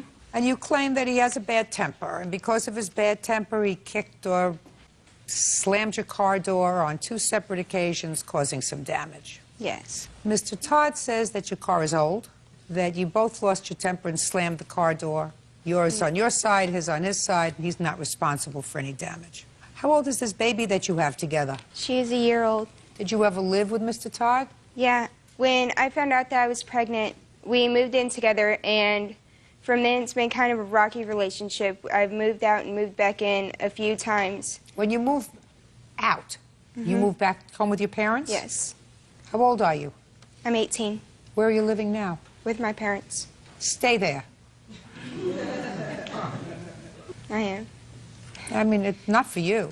You're 18, you're still a baby yourself, but you made a baby, you have a responsibility to give that baby a certain amount of stability, and you don't need any more boyfriends for a while, and you just have to concentrate on your child. And that's why I decided in June of this year that I wanted her to have a stable home where her family wasn't fighting all the time. Right, because an 18-year-old, how old are you? 19. Another genius. An 18-year-old and a 19-year-old, or a 16-year-old and a 17-year-old, when they make a baby, it's a very dumb thing. Would you agree with that? Yeah. So, when was the first damage he allegedly did to the car? In July of this year, he was too drunk to drive, and his mom needed a ride to work. And I went to go pick him up and take him over to get his mom and take her to work. And on the way there... You mean, just a minute, his mother called and said he's too drunk to drive? No, he called me and said that his mom needed a ride to work and he was too drunk. What time of the day was this? It was about 10 o'clock at night. Does that ring a familiar chord, sir? No, Your Honor. For one thing, I wasn't drunk. I hadn't been drinking. Your Honor, that's... Shh, just a second. I Mr. didn't Todd. have a car at the time. Mr. Todd, actually. Did you say to her, I've been drinking? Let's say you didn't use the word drunk. I've been drinking, my mom needs a ride to work. Yeah, okay, yeah. You know, I mean, listen to me. I have in my brain a truth machine. I'm not here to hurt you, Mr. Todd. I'm only going to hurt you if you don't tell me the truth. Judge Judy continues in a moment. What's my business is that she's taking my daughter around those people. It's not your business unless there's something wrong with these people. Well, You're not her morals monitor. You know, just like she's not your morals monitor. Real cases, real people. Judge Judy. Christine Lucy says the father of her child, Fred Todd, kicked her door during a drunken argument. What kind of work were you doing in July? I'm a dock worker, as a matter of fact. Were you making good money? Well, at one job I was making $15.50 an hour, and at the other job I was making $13 an hour. How many hours a week? About in between 30 and 40 hours, and the other ones, it was sometimes from 20 all the way up to 40 hours. So you're working at least 50 hours a week? Yeah. How much were you giving her? I'd say in between 50 and 60. Shh. So, of the $1,250 that you were making, you were giving her between $50 and $60 a week for the baby. Yeah. What were you doing with the rest of your money? I had to buy a car. I owe money for things. I have a lot of bills. I live on my own. Just, I mean, all Were you kinds living of on your numerous own in things. July? Oh, yeah. I've been living on my own since I was 17. So. Now, so tell me about this. Now we're going to get back to the car. The first incident, when I went to go take his mother to work, on the way there, we got into a fight over his drinking and him not giving me any money for our daughter. And he got upset, and when we got there, he opened the door and he kicked it to keep it open. And when he did that, I guess it shifted my car door because the door was flush with the front panel. What kind of car do you have? I have a 97 Grand Am. All right, when was the next incident involving the car? The next incident was early the next week. He wanted to talk about some things, so I told him that he could come with me on my errands and talk to me on the way because I was very busy that day. And so we didn't talk a whole lot while I was doing my errands. It was on the way back. He tried to convince me to get back with him and try to start a relationship again. I told him that I didn't want to. I wanted to stay at my parents' house, try to build my own life, and he got very upset about that and lost his temper and started yelling at me. And then when we got to his mom's house so I could pick up our daughter, he did the exact same thing again. He opened the car door and kicked it. But You mean kicked it open? Yeah. Kicked it open, didn't kick it closed, kicked it No, open. he kicked it open. It was actually the hinges in the door frame were so far bent that you couldn't open or close my door. Can I see the estimate? Sure. Good. The pictures are here. Good. As well. Okay, Mr. Todd, now I'm going to hear you. Well, we went out to get it inspected, and she, like, as soon as we broke up, she immediately started dating again, immediately trying to replace me, immediately trying to get a, I don't know if she was trying to get another father for my daughter or what she was trying to do. So it made me angry because I'm my daughter's father, and she's not going to replace me. I'm not going to let her. And, Well, what do you mean replace you? I don't understand you mean replace you. I don't want to bring in a whole bunch of guys, into my daughter's life, in and out of my daughter's life, because that's not, I don't feel that's a good situation for her, to grow up in with guys in and out, over life all the time. What makes you think, sir, that the plaintiff is going to bring a whole bunch of guys in and out of your daughter's life? Because within the first 4 months of us being broken up, she's already had 3 or 4 in and out of her life already. Just to say, 3 or 4 what in and out of it? She 3 or lived with 4 guys. How, you mean that she's dated? Yeah, but she's taken my daughter around and brought them around my daughter. So, I mean, if you're telling me that she's lived in the 4 months that you've been separated, she moved in with one guy, and then she moved out, and then she moved in with another guy, and she moved out, and she moved in with another guy, and she moved out, I would say to her, you're doing the wrong thing, and I would say to you, if you don't like her conduct, and if you think her conduct is damaging to the child, and that would be damaging, go to court and seek custody of the child. And we're in the process of that. Just a second. But if what you're telling me is she's dated 4 people since the 2 of you split up, that's none of your business. No, you're right. You're right. It is none of my business. But what's my business is that she's taken my daughter around those people, and I don't want my daughter What do you mean around those people? I don't know what you mean. You mean when she goes out with them, she'll spend a Sunday afternoon with them in the park? She'll bring them back to her mom and dad's house. So that's not your business. But they're around my daughter. That's not your business. May I ask why? That's not your business unless there's something wrong with these people. Well, you're not her morals monitor. Just like she's not your morals monitor. Get to kicking the car. So, that was what the argument was about. So we was arguing about that, and we come pulling up. About which you were wrong. Okay, about which I was wrong. Absolutely, because you're not going to like it 2 years from now when you have a new girlfriend who moves in with you, because I have a feeling you like to have somebody live with you. And she says, I don't want my daughter over there sleeping over. He sleeps with this woman and they sleep in the same bed, and I don't want that. I'm going to tell you the same thing. That's none of your business. When a 16-year-old and a 17-year-old are dumb enough to make a baby, you got to make concessions for the next 20 years. Think about having another one. Got it? I would have 3 jobs if I were you, so that you kept busy. Why did you kick her door? I didn't kick her door. Actually, we was pulling up to my mother's house. The second time isn't when I don't think that it could have got damaged. The second time, we both got out of the car when we was arguing and slammed the door Just a minute, but her door opens. But what I'm saying is I think it was the first incident, if I can explain that to you, I think that's what damaged the door to make it do that the second time when I, like So you mean you just started it the first time, but the second time it was real, you pushed it over? I didn't kick her door, is what I'm saying. Just listen to me. You were the passenger. Yeah. Door doesn't close. Okay. She could slam her door. Okay, but... Her door closes and opens. Mm-hmm. You got it? Yeah. Got it. Judgment for the plaintiff for the amount of $1,022. That's all. Thank you. Now, this is case number 315 on the calendar in the matter of Greenfield versus Chamberlain. Parties have been sworn in, Judge. You may be seated, sir. Have a seat. Did you ever key anybody's car? No, not that I can remember. I was just kidding. No, never. Why wouldn't you key somebody's car? It's against the law. It's not a nice thing to do. You wouldn't like somebody to do it to you. Heck no. All those things. That's right. More people here who key cars. According to your complaint, Miss Greenfield, Miss Chamberlain is the ex-girlfriend of your current boyfriend. That is correct. They have a child together. Yes. And you claim she keyed your car. Yes. And Miss Chamberlain said, absolutely not. She did not do anything of the sort. So when do you claim she keyed your car? 1:15 in the morning on June 11th. Where were you? I was at my house. Where was your car? In my driveway. Where does Miss Chamberlain live in relation to where you live? Just around the corner. What makes you believe that Miss Chamberlain damaged your car? I saw her do it. She left me a voicemail about 11:40 in the evening. She also left a note on my car. I'd like to see the note that she left on your car. And I'd like to hear the voicemail as well. Did you leave a voicemail on her machine? Not that I recall. No, ma'am. Try. Did you leave a voicemail on her machine? No. Okay.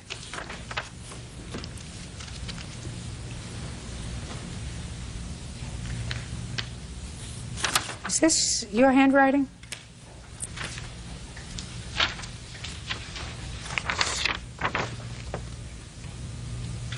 Yes, ma'am. It is. Where did you leave that note? I did not recall leaving that on her car that day, but I do recall going over there, knocking on the door. She was very rude to me and shut the door. Listen to me. I just asked where you left this note. Well, if she says I left it on her car, then that's, I imagine. When that's did where you she find found it on your car? As soon as I walked out there. You mean when on I saw her the at my 11th car. of June? That is on the correct. 11th of June. I'd like to hear the voicemail. Okay.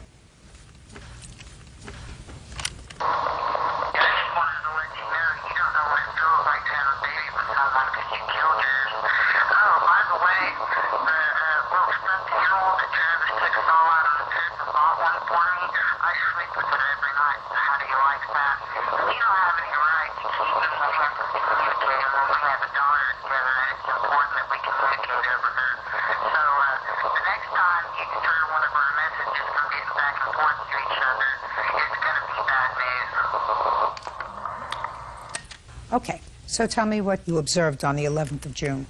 Well, the 10th of June, which was later that evening, about 10:50, I got a hang-up phone call. 20 minutes later, 11:15, 11:20, Janelle shows up at my door asking for my boyfriend, which he was still at work. And I said, no, he's not home. And it causes conflict when her and I speak and to come back when he is home. And I shut the door. And 11:40, she leaves the voicemail message on my cell phone. And 1:15 in the morning, I see her put an egg on my car and key it. I object to that. She did not see me there. You'll have an opportunity to tell me. When you saw her key your car, did you go downstairs? Yes. When you got downstairs, was she there or was she gone? She was running down the driveway in front of the house, running south. Did you say anything? Yes. What did you say? I told her to stay the hell away from my car. Did she answer you? No, she kept running. Did you call the police? Yes, I did. Can I see the police report, please? There's hers.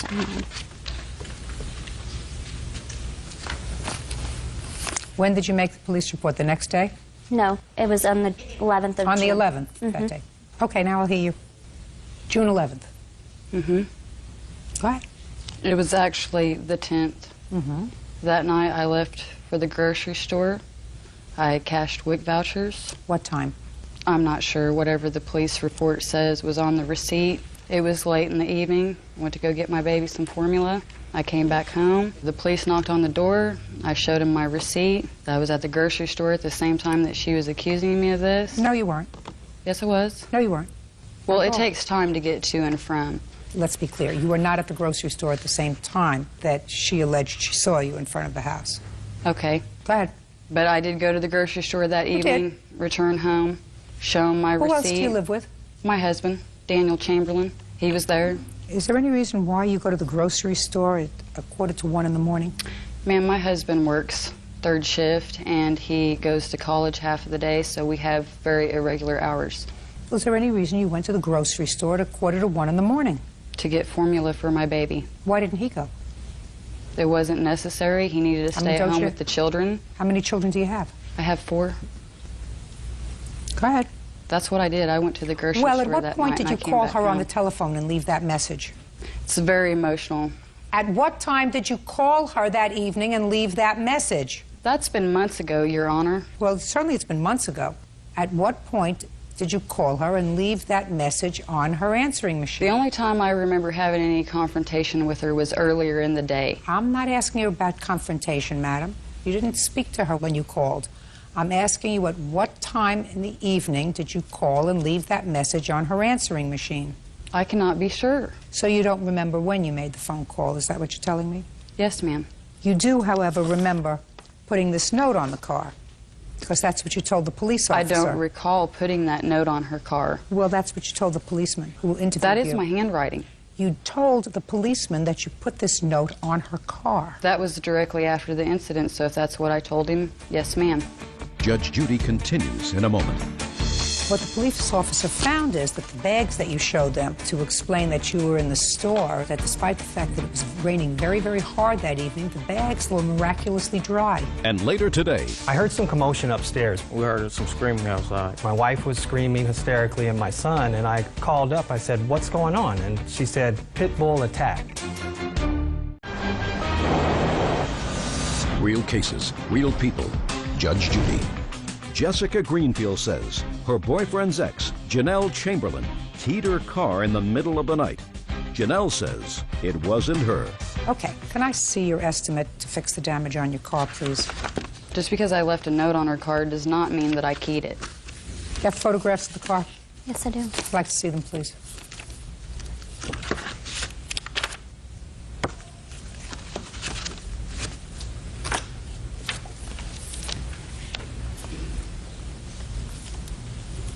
Where on the car was the note? On the driver's side windshield. It was raining that night. I know. I retrieved it as soon as she left it there. So you went out immediately? Yes. Right. Because clearly the police who observed the note, this is just a copy No, of it. because The that police note was left earlier in the day, not that night when it was raining. I'm speaking. Yes, ma'am. Police officer observed the note. The police officer described its condition. It was, in fact, wet.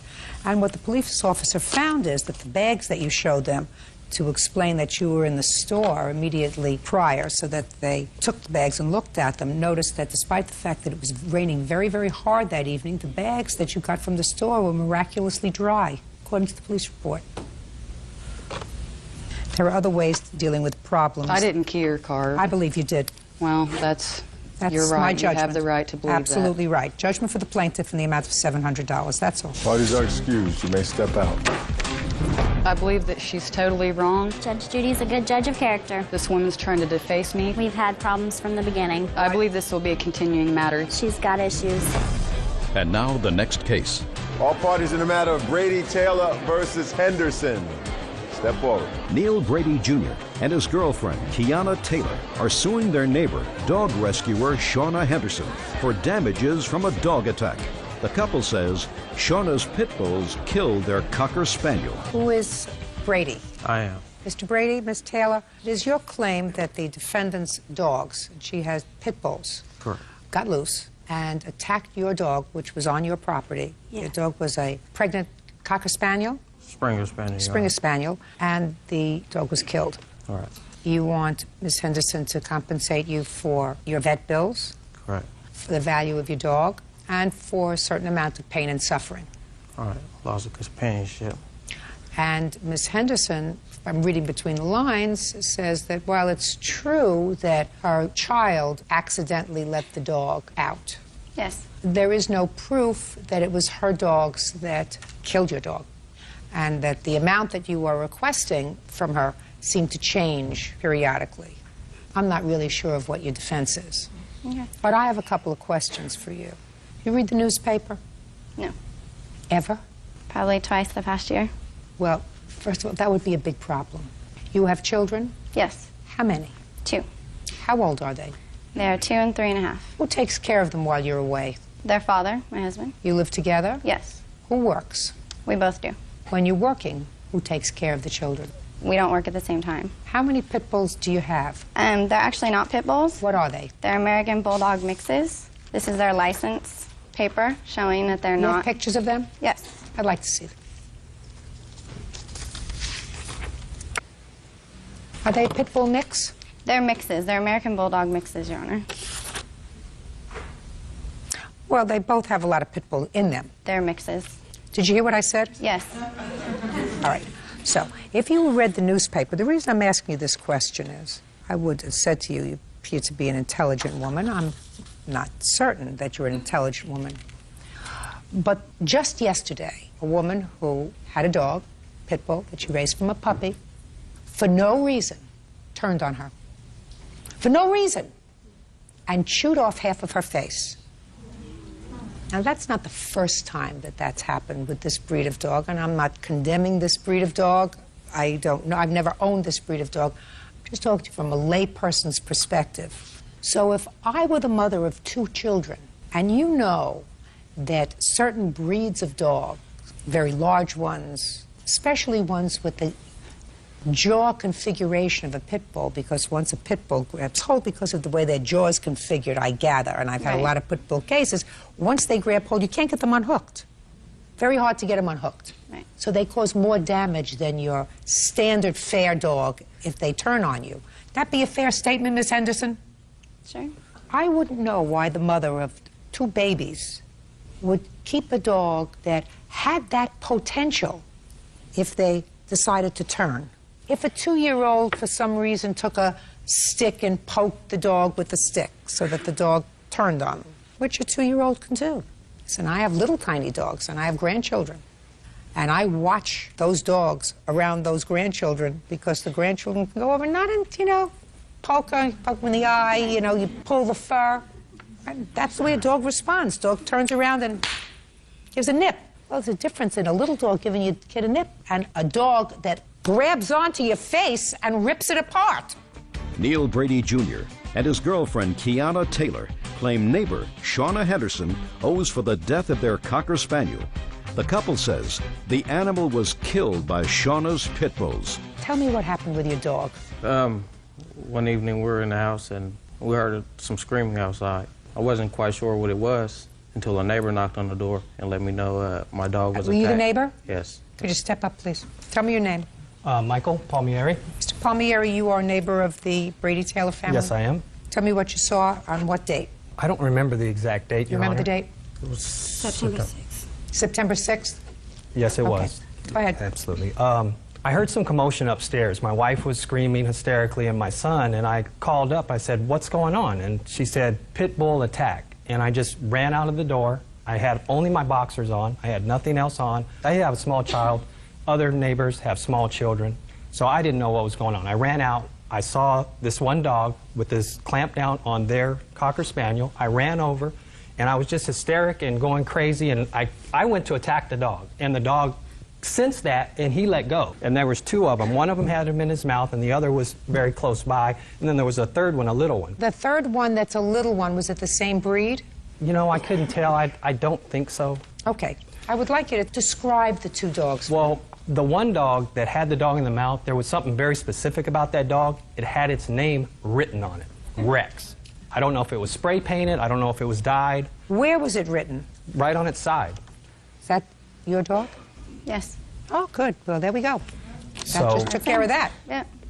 So after that, I got the dogs off, and I didn't know, because I was trying to capture them. I didn't want the dogs to get away, because this same situation happened with me about a year ago, where I was taking care of a pit bull for a friend while he was away, and that dog got away and attacked a gentleman's small dog and killed it, and I got sued. And I have small children. I have a 3-year-old and a 1-year-old. And immediately after that, I said, you got to come get this dog, because I can't have this situation. They are very, very unpredictable. And my daughter loved this dog. So, you know, I understand this is a serious matter. And I like pit bulls. Personally, I don't know, I think they're interesting dogs, but I don't want them around me, and I don't think they're safe dogs. We tried to capture a dog, and as a matter of fact, her brother trapped one of the dogs, and animal control came and got the dog, and they tracked down, I guess they followed it, Neil followed the other dogs, and they found out where the lady lived. It's her dog. There are very few dogs that look like a pit bull that have their name, Rex, tattooed on their side. She acknowledges that's her dog. So what's the problem, Miss Henderson? The problem was that these dogs, I do foster placement, these dogs were rescued. So they've been through 3 temperament testings. They've been around 5-pound chihuahuas all the way up to 100-pound dogs. So not only have they, like you're disclosing about the personality of a pit bull, which I'm not discrediting. Miss Henderson, rescue dogs usually need to be rescued because they've been abandoned by their owner. Sometimes the owner is not a nice person. Sometimes the owner says, I can't handle this dog. Sometimes rescue dogs have been abused. That would make them even more unpredictable. Not true. I want you to just, listen, they're your children. You got a husband, you're supposed to take care of your children, you're supposed to protect them. I've said what I had to say. 10 million people have heard me say it to you. If, God forbid, something happens to one of your children, do you know how awful you're going to feel? I don't. I'm just telling you, if, God forbid, something terrible happens to one of your children, you've been now warned, laid out in front of 10 million people. Do you know that you will never in your life recover? Not only won't your children recover, but you will never in your life recover. You've been put on notice by somebody who is not unintelligent that you're doing, as a mother, the wrong thing. As an animal activist, you may be doing the right thing, rescuing dogs, rescuing pit bull mixes that have been abandoned by their owner and have been through teams of 6 dog analysts. I'm telling you, as a mother, you're exposing your children to unnecessary risk and yourself to a lifetime of misery, because if, God forbid, one of these dogs turns on you, like it did turn on this lady in California yesterday, and eats off their face, you will never recover. So should all those dogs be put to sleep then? Listen to me. I'm not talking about all those dogs. I'm talking about you. I understand. I'm talking about you, who has a 2-year-old and a 3-year-old. I'm talking about somebody who's supposed to not only look good, madam, but be marginally intelligent before you have children. Judgment for the plaintiff in the amount of $3,000. Nothing that I say is going to get through, that's all. 321 on the calendar in the matter of Boyer versus Figowitz. You're welcome. Parties have been sworn in, Judge. You may be seated. Ladies, have a seat. Mr. Boyer, how long were you and the defendant roommates? For approximately 6 months. Were you going to school? Yes. What school? Golden West College. What were you studying? Graphic design. And you? I go to Musicians Institute. Were you friends before you moved in together? Yeah. Yes, I am. Quick study. This is your complaint, Mr. Boyer, that this idiot decided to play a little prank on you and sprayed your room with urine, destroying your mattress and your computer. Now, Mr. Figowitz says it was just a little urine, and it could not possibly have destroyed your mattress because he just got it on the edge of the comforter. Yep. Yes, Judge Judith. And that it certainly did not go on the computer. In addition, on the same day, he assaulted you, and you were injured. You have photographs to show me. Yes, ma'am. And in addition to that, after you, because immediately after this you moved out, you never got your security deposit back. Now, the defendant says he never assaulted you, and you didn't get your security deposit back because you didn't come and clean up the apartment, right? Yes, that's true, and also he didn't pay all his bills either. I don't have a counterclaim. Okay. When did you move in? August 2004. And when was this incident with the urine? Late February. Tell me what happened. It's kind of a funny story. I came home from work one night, and they were out partying, and there was probably like 4 or 5 people over. And it was a common occurrence at the house. There was always a lot of people over, and at that time, I was working and going to school, so it wasn't my main point of interest to be partying all the time. And I had just become fed up with it after a while. So I was staying at my girlfriend's house, Asia, for the last 3 months because of not only the pranks that were going on, plus the partying. So I decided I'm going to get out of here. I don't want to deal with this tonight. So I take a couple of DVDs over to Asia's house, and we're going to go watch them. I come back because I forgot the ones that we meant to watch, and find the defendant, Mr. Figowitz, in my room coming out with a spray bottle and laughing. I was there. Yes. Yeah. And so, obviously, we're like, what are you doing in my room? That's inappropriate in the first place. And he just laughs and runs outside. And we're like, where are you going? What are you running outside? So we go outside, and he's obviously drunk at this point. So I begin to ask him what he was doing. Ultimately, I get him to admit that he was spraying urine in my room out of a spray bottle. And just a second. Yes. How did it get in the spray bottle? You use your imagination. I don't want to use my imagination. I want went you in the to bathroom and filled it up. How much of the spray bottle? Maybe. Show me how big the spray bottle was. It was like this big. I maybe filled up that much. And then did you put some water in it? No. So it was straight urine. Yeah. See, the reason I don't like to use my imagination is if you do something stupid, I like 10 million people to hear that you've done something stupid. That's my joy in life.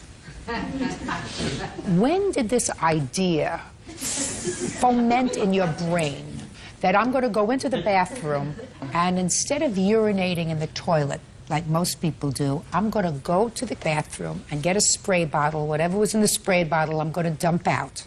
And then I'm going to fill this up, and I want to know, when during the course of the evening did that idea foment in your brain? It was pretty spontaneous. It was spontaneous because you had had enough to drink to make it spontaneous? No. Were you annoyed at Mr. Boyer? A little bit, but Okay, so you were a little annoyed. Yeah. What were you annoyed about, sir? You're never going to know where I'm going, so don't try to figure it out, sir. You think I'm going to zig, and I guarantee you I'm going to go the other way. So just try telling me the truth. You'll be a much happier person and much less embarrassed. I mean, there was pranks on both parts. Like I found a can of tuna, raw tuna, underneath my mattress between my box spring. When was that? A few days before. Had you done that? No. How did you know it was him?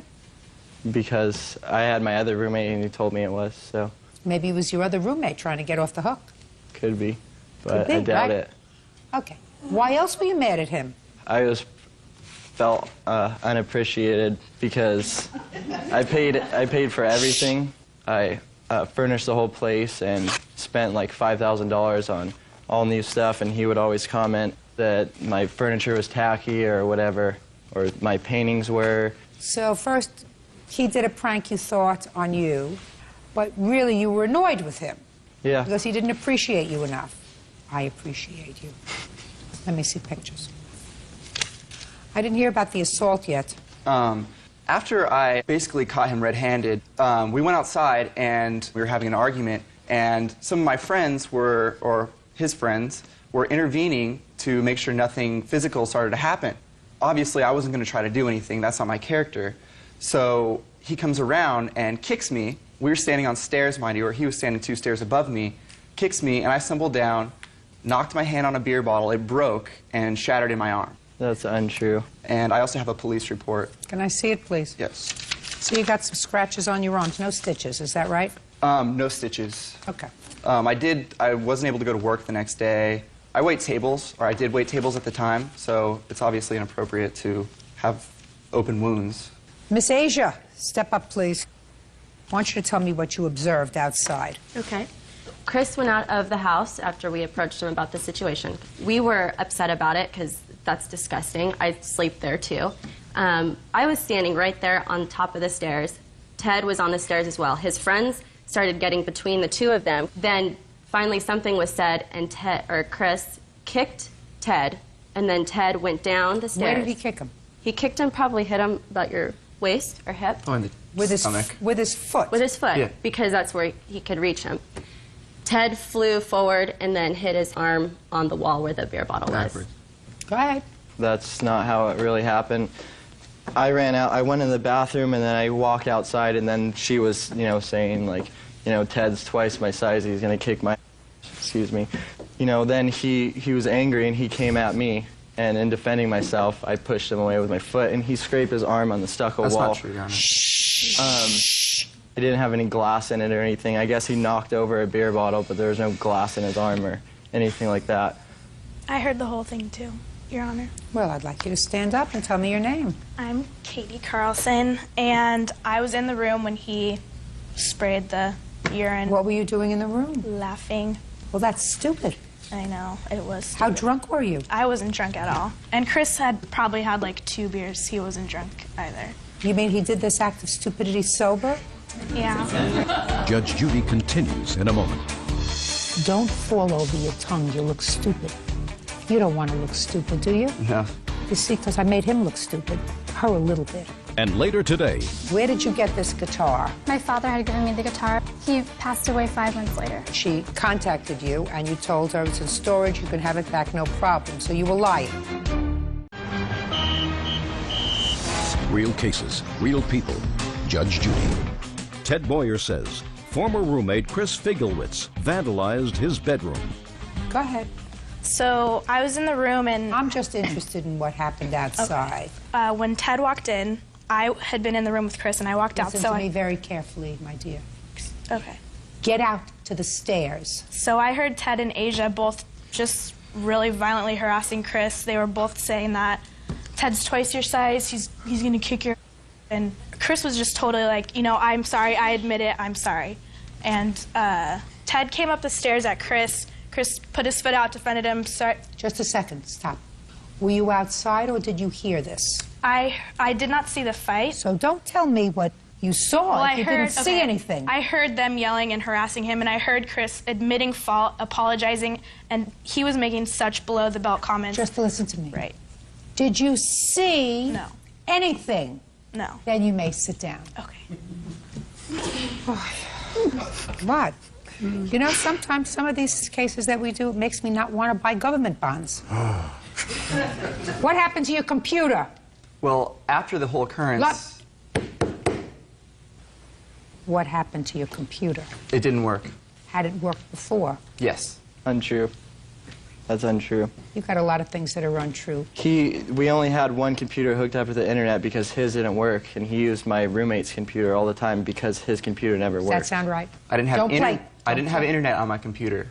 Okay, but the computer But the itself... computer itself didn't work. Do you have a That's bill not true. to fix the computer? Yeah, well, I threw that computer away simply because the urine stench was on it. It was disgusting. And I bought a new computer. I don't expect to get the full amount for my new computer. I just want to be compensated for, you know, what the old computer was worth. Well, what was it worth? I was waiting for you to judge on that. I don't even know how to turn on a computer. I have no idea of what your old computer cost. I have no idea of what its value was. And you don't come into court asking the judge to figure out what that is. You have some sort of proof for me to look at. Yes, Do you understand? Do you understand? Yes, ma'am.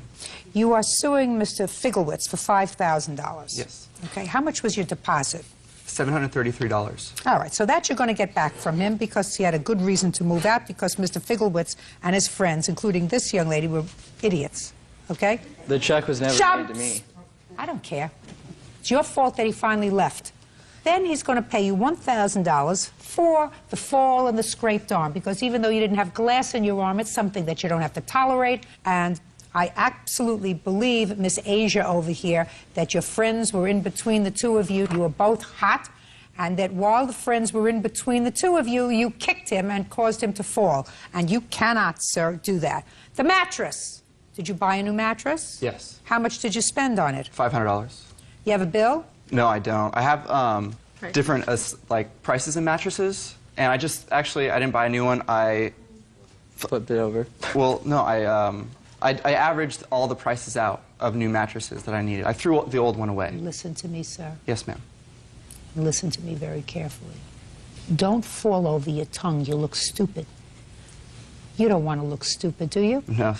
You see, because I made him look stupid. Her a little bit. The only one who's coming out of this thing whole is Asia.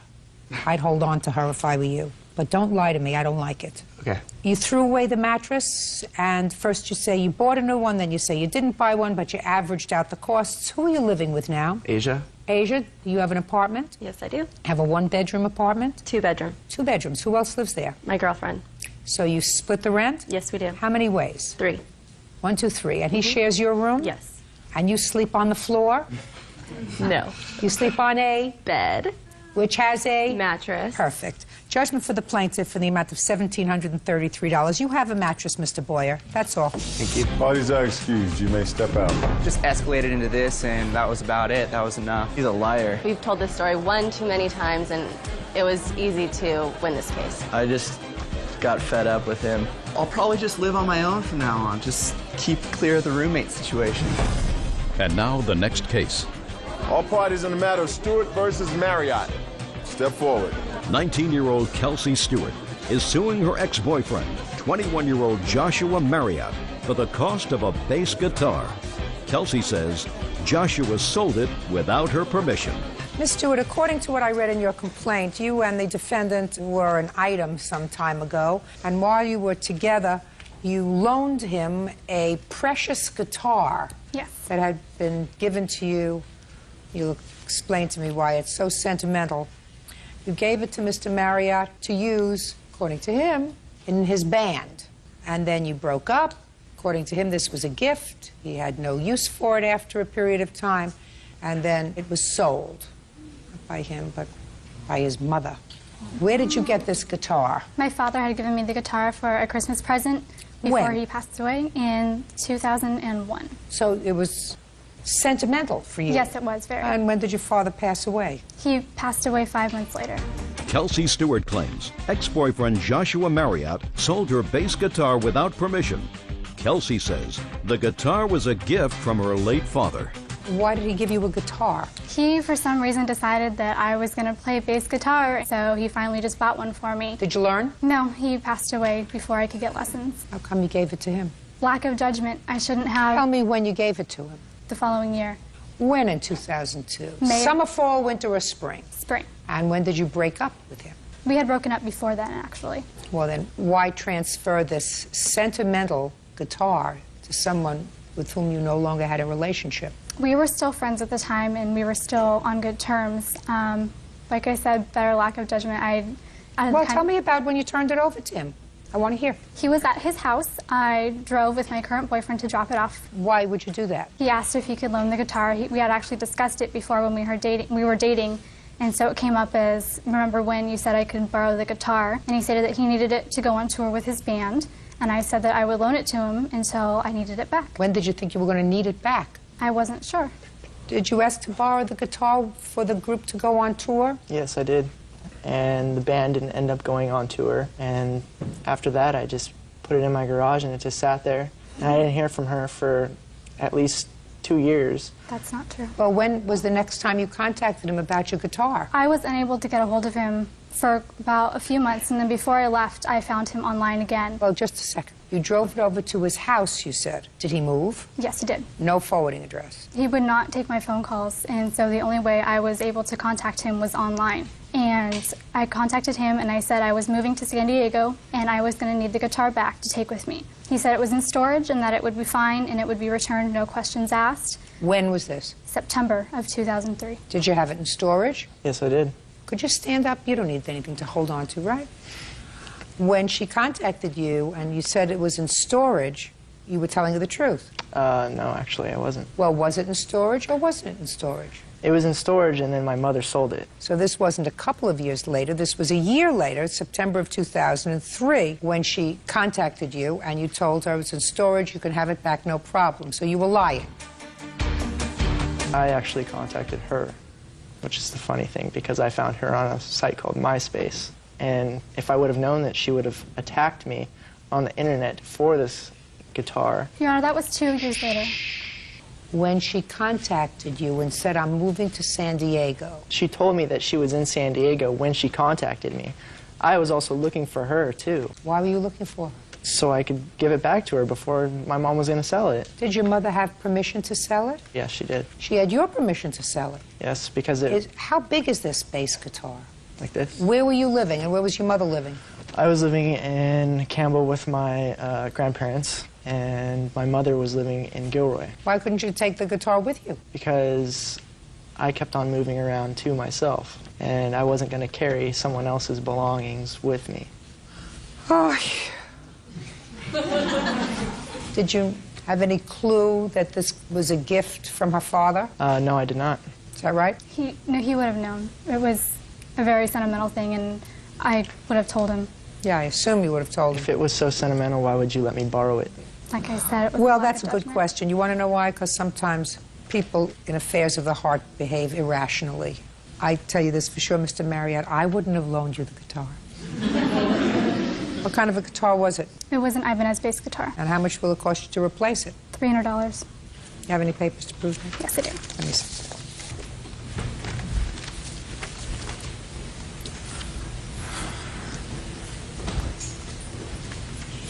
Is this a picture of the guitar? Yeah, but it was red. It was not red. Yes, it was. Wasn't quite interested in the color, but that's what it looks like. Yes. Judging for the plaintiff in the amount of $300. Goodbye, good luck, have a happy life. This one doesn't have any sentimental value, but at least you have it. Bye. Versus Berkins. Parties have been sworn in, Judge. You may be seated. Gentlemen, have a seat. Miss Pruitt, you and the defendant are neighbors. Yes. She recently moved to the neighborhood, is that right? Correct. You have children? Yes, ma'am. How many children do you have? One at home. And you? 8. Are they all living with you? Yes, ma'am. Okay. Well, it's a shame that you two people got off to a bad start, but according to what I've read, Miss Pruitt, you did just that, get off to a bad start. You don't like each other, that is clear. However, your complaint is you have cats. Cat had kittens. Miss Berkins found herself in possession of 3 of your kittens because they strayed onto her property, I assume. They're allowed to roam free? They were in the front yard. Yes, ma'am. Whatever. They weren't in your house. They got to her house. She corralled them, called animal control, and said, I have these 3 stray cats. They came and picked them up, and now they're at animal control, and you don't have the money to get them out. And you claim that this is a form of harassment. She did it with another one of your cats that got onto her property. Ms. Berkins says one of your cats scratched her child, and you should have kept your cats in your house. If you didn't keep them in your house and they come onto her property, she has every right to corral them and call animal control. That's your defense. Is that right? Yes, ma'am. And you said not only that, but she's been harassing you by sending nasty letters to neighbors and filing false police reports about you. And you have a counterclaim. When did you move to the neighborhood, Miss Berkins? In May 2005. And I gather that your children played together, or some of your children played together, at least initially. Is that right? When I first moved in, everything was great. We barbecued together. You know. So what happened? Well, little things started happening with the kids, and like one day one of the kids said fart, and she came over and had a problem with that. I mean, she blew up and said she was not going to have that language in her house. Personally, I'm I don't sorry. care what personally. Go ahead. Tell me just the facts. Ma'am. Okay, anyway, and then I started getting different letters with different things being said in them. From whom? Miss Pruitt. Well, let me see them. Okay. Also attached is a letter, an apology letter that my son wrote her for something that he said in her home on Father's Day. What is this long letter? What is this? That's what she does. She sits and just writes me letters like that. Just 6 pages, 7 pages, 8 pages. I guess she thinks she's a novelist. These are all ridiculous letters. What happened with this relationship that you believe caused her to steal your cats? Okay. When they first moved in May of 2005, everything was okay for a couple of weeks, and then red flags started showing. Yes, I did complain to Chris about the kids' language. We don't use the kind of language, no matter what it is. If Okay, it's so you vulgar. complained about the language. I complained about the language. Other things like the children not respecting our home. And then her 14-year-old told me that her and her husband had arrest warrants. That's why they left Maryland. And I was concerned about that because we were neighbors. And so I emailed the sheriff's department in the county they were from, and he emailed me back and confirmed that. Which Do you is have a copy of the email? Yes, ma'am. Let me see it, please. A couple weeks after that. Just a second. Okay. Just a second.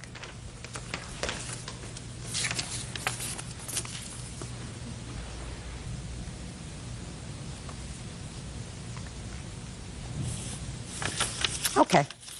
Okay, well, a couple weeks after that, I had called Crystal to retrieve a toy that belonged to my son. And as soon as I got out, I said, Chris, can you have one of the kids bring it back over next door? It started the cussing, the F and B. Hank, what are you doing calling me, you F and B? So I hung up the phone. I called the police Had you been department. contacted by the Maryland authorities? No, ma'am. It's all taken care of. Well, she has emails from the authority in Maryland that indicate that both you and your husband failed to complete the community service portion of a probation. Right. And as a result of that, warrants were outstanding for your arrest. That according to the police in Maryland, they did not intend to extradite you for that, but they said, and these had to do with, according to the police, bad checks. With their gratuitous advice, don't lend them any money, or take any checks, and stay clear. Right. Now, my question to you is, were you notified by anyone in Maryland that they had located you? No.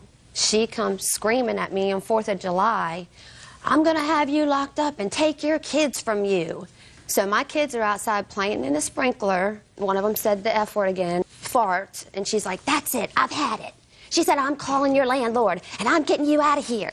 And she started freaking out, so I went and told my husband, I said, she's losing it again. I said, let's just go. So we spent 4th of July weekend in a hotel. My kids didn't even get to pop fireworks. They were miserable. She tried to take my daughter from me when we first moved in. She told my daughter she was going to Okay, so you went to a motel, Miss Perkins. Her name. Listen to me. You went to a motel. Yes. That night. When, for the first time, did you learn that Miss Pruitt had contacted the Maryland authorities? 4th of July. We were out there trying to have a good time. Oh, just a second. On the 4th of July, did she tell you that? She screamed it across the yard. When, for the first time, did you call animal control and her cats? Right here. I have that date Give me the date. Here's the picture. Just tell me what the date is. Okay, the first time is the 9th, August What? 9th. So after the 4th of July. Now tell me where you found the cat that day. In the yard, right under the bush, outside the carport. Outside your house? Yes, ma'am. So what did you do? Well, I didn't, but my daughter did. She picked it up and she put it in the cage, and we called animal control. But that cat, they retrieved. They went and got that cat. Is this the same daughter that was scratched by the cat? Yes, ma'am. Which cat scratched your daughter? The 3 that came on the property after. Okay. Miss Pruitt, did animal control indicate to you that you should keep these cats in your house? No, ma'am, they did not indicate that. Well, they should have. May I say one thing? Sure. Crystal had said that I wanted to get her daughter. I don't care about a daughter. Okay, well... I couldn't have cared less about that whole tirade. Judge Judy continues in a moment. You're supposed to do the right thing and teach your children to do the right thing. Why are you looking at me with some look of incredulity? Am I saying something that doesn't sound right to you? And later today... None of this is Miss Peterson's fault. That's right. This is all your bad luck. Yes. Because you are an accident looking to happen. Real cases, real people. Judge Judy. Susan Pruitt says neighbor Crystal Perkins owes for causing her cats to be taken away by animal control. Crystal is countersuing, claiming Susan has been harassing her. Miss Pruitt, let me tell you what my problem is with your complaint. I read that she called animal control on one cat that had strayed onto her property. That would have said to any intelligent person, if I don't want my cats taken by animal control, I better keep them in the house. I keep them in the house. Well, you didn't. She didn't come in your house and get them. The kitten stayed in the house. The day that they got this one, I don't know why Calico was outside.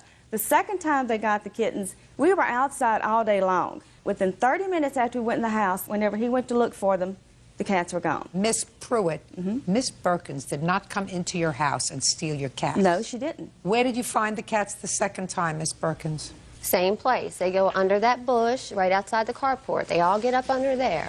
And I have a copy of the bite case, Your Honor, if you would like to see it. I would. Can I say something? Sure. Who are you? I'm Chris's husband, Gerald. I figured you were, because you got very exercised when we started talking about these warrants. Go ahead. Well, first of all, I'd like to say that Miss Pruitt, she bribed my 14-year-old son as far as finding out information about us. She bribed him with a $60 PlayStation game at night. Mr. Perkins, listen to me very carefully, sir. Your son should not know that his parents have outstanding arrest warrants for them. You know why he shouldn't know that his parents have outstanding arrest warrants? Because his parents shouldn't have outstanding arrest warrants. You don't blame anybody else. You don't blame your son. You don't blame Miss Pruitt. If you have an outstanding arrest warrant, and if your wife has an outstanding arrest warrant, you go back to the state of Maryland and you take care of it. Isn't that right? Yes, I agree. Good. And it seemed to me, I would want to know as your neighbor if you're in the habit of writing bad checks. I don't know why your son felt compelled to tell that to Miss Pruitt. He was mad at me because I wouldn't buy the game for him. I told him he had to earn the money. Exactly. And she went and bought And it for she him. said, I'll buy it for you, Brett, but I want to know why your parents are here. And we didn't run. Listen to me very carefully. You left Maryland without completing your community service. 25 which was hours. I don't care whether it was a half hour. If you wrote bad checks, you were given an opportunity, I assume, to stay out of jail. And the condition of that was that you perform community service. So not only did you commit a crime, but you committed a crime, and then you said to the justice system, conflict, I'm just moving. I'm leaving. Before you completed what you promised to complete. Because when the judge sentenced you, the judge said, this is what I'm going to do. Do you promise to complete community service? And you say, I'll do whatever is necessary to stay out of jail. If you had said, we're not going to do community service, they would have put you in jail for 60 days or for 90 days or for 6 months, and then you wouldn't have to do community service. You're supposed to do the right thing and teach your children to do the right thing. Why are you looking at me with some look of incredulity? Am I saying something that doesn't sound right to you? No, ma'am. Good. May I say something, Your Honor? No. Okay. No, because I just don't understand you. If they took one of your cats and they called animal control, so you know that they were angry with you, and they were angry with you in all probability because you had stirred up this muck about the Maryland warrants, then it would seem to me if you value your kittens, you keep them in the house. They did not come to your house to steal your cats, Miss Pruitt. I offered the cat back. You did not offer the cat. Yeah. Whether they did or whether they didn't, my issue is whether or not you have a lawsuit. And you don't. They have a right, if these animals are on their property, especially since they say that one of the kittens scratched their daughter. Whether they did or whether they didn't, and whether they were being vindictive or not.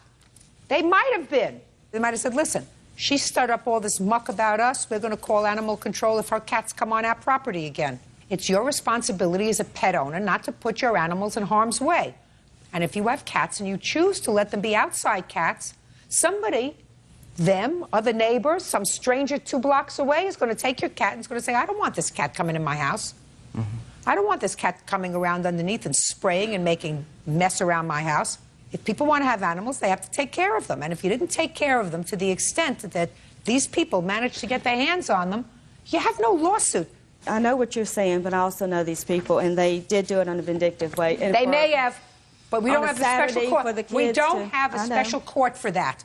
We don't have a special court for motives. I can say that it really wasn't the right thing to do. You could have just shooed them away and kept shooing them away. That's not what they pay me for. Right. They pay me to make a judgment as to whether or not you have a lawsuit, and you don't. Neither do you. You don't like each other. It's unfortunate that you don't like each other. Do you still live there? Absolutely, and I'm not moving. Good. Mr. and Mrs. Perkins, if I were you, I would go back to the state of Maryland and say, I'm sorry we left. I'd like to get this warrant discharged. I would like to complete my community service. I'm going to do that when my husband next has a 2-week vacation so that I can travel to all 50 states without risk of being arrested. Do I make myself clear? Yes, ma'am. Good. That's all. Parties are excused. You may step out. I'm happy with what she said to Miss Pruitt about the cats because I think it's ridiculous. for anybody to take a child's kittens and keep them over the weekend where the child's going to cry the whole weekend was pretty cruel. I hope this is the end of it. We're just hoping that eventually they'll have it out with their landlord, which somebody usually does, and move. I hope it's the end. I don't want any contact with her, and she don't seem to understand that. And now the next case. All parties in the matter of Peterson versus Outlaw, step forward. 24-year-old Cherie Peterson is suing her former friend, Kevin Outlaw, for a loan to buy a 1999 Lexus. Kevin says Cherie took the car back. Miss Peterson, you worked with the defendant in the same place? Yes. Where was that? UC Davis Medical Center. What did you do there? I do clerical work mostly. We actually still work together, but at the time that everything started, we worked more closely together in the file room, and now I'm doing more of new patient appointment. Oh, God, that was a long answer. Mr. Outlaw, according to what I read in Miss Peterson's complaint, she was a very good friend to you. You needed a car. You had miserable credit, so you couldn't get a car loan on your own. And you asked her if she would co-sign a car loan for you with the understanding that in 6 months' time, you would be working on your credit to get it back up to snuff, and you would refinance the car, getting her name off the loan. That was your agreement. Is Yes. that right? Yes. In exchange for that, you were going to do what? Well, I gave her $200 to do For that. her trouble. Yes. And she accepted the $200, and you went down to the car dealership where you had already picked out the car? Yes, ma'am. When you got there, according to Ms. Peterson, they said, well, she can't just be a co-signer on this loan because it would be much better and your payments would be much less if the title to the car was in her name and all the payments in her name because your credit was really bad, right? Yes, ma'am. So Ms. Peterson said, okay, you know, it's just going to be for 6 months, right? Right. So she allowed her name to be put down on the car, title in her name, and then 6 months go by and you don't get the car out of her name and the loan, right? Yes. Why not? Well, at the time, Your Honor, unfortunately, a couple weeks after I got the car, I went out on medical leave. I had a torn knee tendon in my knee, so I was off for a month. And when I came back, at the time I was working 2 jobs. I was a bartender also, part-time. So I lost my job when I came back. They say I was, overworked, I guess. Also, the car had to be put into the shop a few times. I had to get some repairs done on the car. None of this is Miss Peterson's fault. That's right. This is all your bad luck. Yes. Keep going. Okay, so the second income is gone, so I've had to get the repairs done on the car, which really cost me a lot. So I wasn't able to work on my credit like I was supposed to. And you had creditors because why, sir? Because you didn't pay your bills? Bad decisions, yes. Bad decisions isn't the reason for bad credit. You didn't pay your bills. Okay. And how many people did you stiff? How many credit card companies did you stiff? Credit cards are probably 2. In what amount, sir? I think one was 600 and something, and I can't really remember the other one. Anybody else? Maybe some phone bills, cable bills. Phone, cable, credit cards. Also, not Miss Peterson's fault, is that correct? Correct. So this is what happened. After the 6 months, Miss Peterson said, I want my name off of this loan. This was our agreement. And she said, if you don't get my name off of this loan, I'm taking the car back, right? Correct. And you didn't get a loan, and she took the car back, right? Correct. And she sold it, correct? Correct. And there was a shortfall on the loan. Correct. Which you want him to pay. Correct. I'll hear you. Well, I don't understand how I owe, Your Honor. I mean, I held up my end of the bargain as far as the 6 months. No, you didn't. I didn't? No, you didn't. Your contract with her was that within 6 months' time you would get this loan out of her name. We don't have a written contract. You don't have to have a written contract. You've just testified, sir, that that was your contract with her. In exchange for $200 for 6 months, she would allow her name to be used on this loan, and you agreed contractually with her that within 6 months' time that loan would be out of her name. You failed to fulfill your obligation.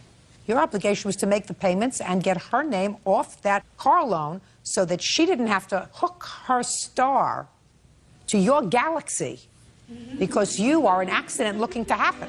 How much was the shortfall on the car? I had to come up with about $5,500. Show me.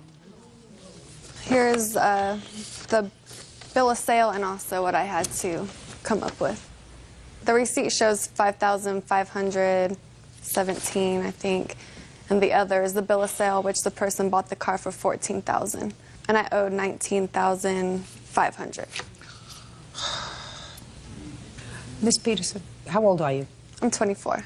Did you graduate from college? Yep. You didn't take a course in practical skills. I didn't take logic, no. Never do this again. I won't. I've learned a big For lesson. the boyfriend, for the husband, for your cousin. Nobody. I've learned. Have you? Yes. About $5,000 worth of learning. That's a lot of saving. Yeah. Judge it for the plaintiff in the amount of $5,000. You owe her the money. All right, Judge. Case number 291 on the calendar in the matter of Freer versus Freer. Thank you. You're welcome, Judge. Parties have been sworn in. You may be seated. Folks, have a seat. Miss Freer, the defendant is your stepson. Yes. How long were you married to his father? 20 years. Did he live with you during any of that period of time? Not until recently. He lived with his mother. We saw him until he was 5 years old, and then she basically stole him. And we didn't see him again until he was 18. Well, your lawsuit says that there came a time when your stepson rented a house from you and your husband. It was a house that you and your husband owned. It was a rental property. Yes. And he was supposed to pay rent. He did for a while, then he sort of fell off with the rent. He also was using a car that belonged to who, you or your husband? Myself. And your husband unfortunately passed away this past summer. And when you went to the rental property, found that he had moved out and the place was totally trashed. Yes, it was. And the car was likewise totally trashed. Yes, ma'am. And you want him to pay for that. He should. And his defense seems to be that if he had a debt to take care of the house, not the rent, just the condition of the house and the car, the debt was with his father, not with you. And when his father passed away, the debt vanished. Is that your defense, sir? Yes. You don't really believe that, do you? Yeah. I have a couple of questions for you. Okay.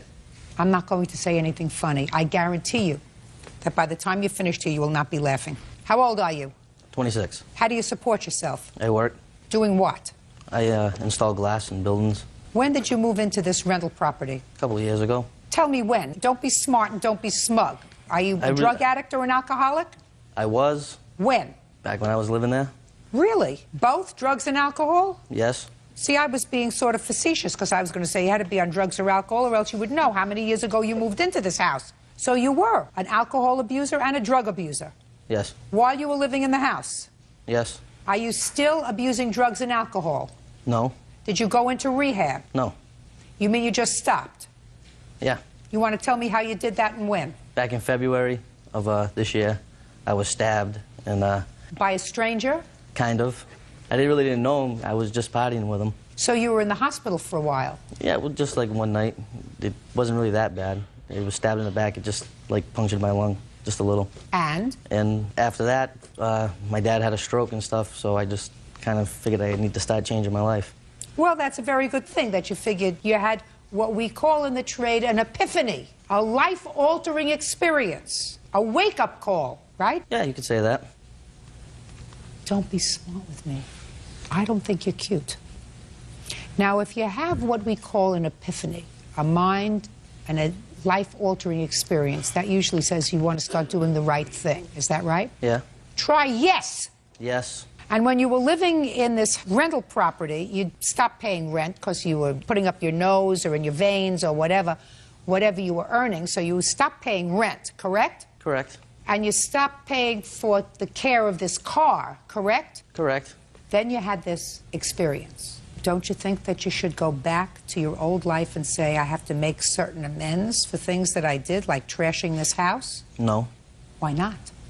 My dad never really had a problem with it. I mean, they knew I was partying there.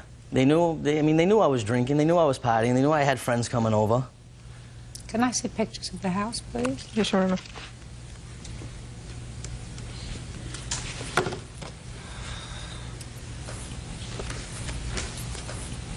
Where are you living now, sir? I'm staying with friends.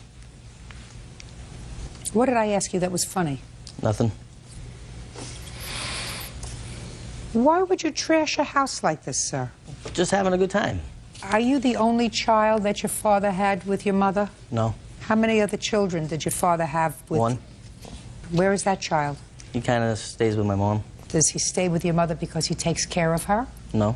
She takes care of him? Well, he stays in one of her apartments. I really don't talk to them that much. Why not? I really don't like my mom too much. Did you like your father? Yeah. Yes. Did you respect your father? Yes, I did.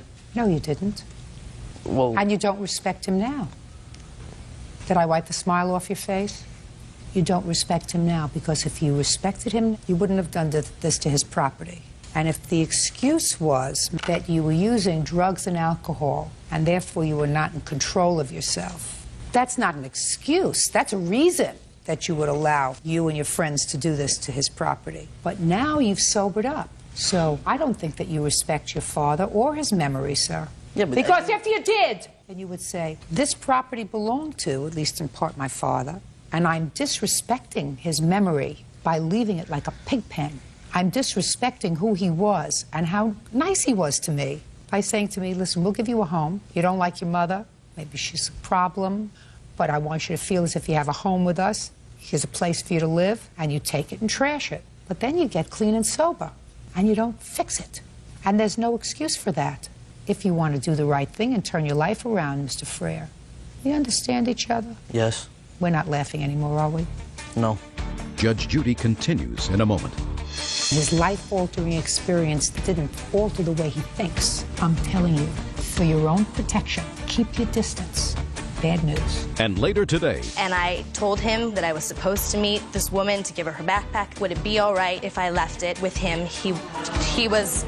You hear those groans? He was a staff member. real cases, real people. Judge Judy. Mary Freer says stepson Jonathan Freer owes for destroying her home and her car. Jonathan says his actions were a result of his drug addiction. I see the estimates of what it's going to take to clean up this place. I doubt whether the jurisdiction of my court would cover it.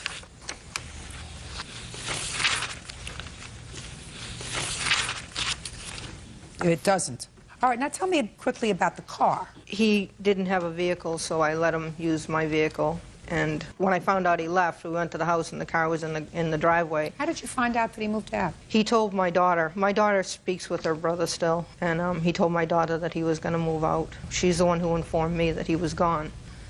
Did you need to hear that from her? No, I'm just going to give you some advice. You too. When somebody is a drug abuser, and he acknowledges that he was a drug abuser, and unless they take care of it, it's not going to go away.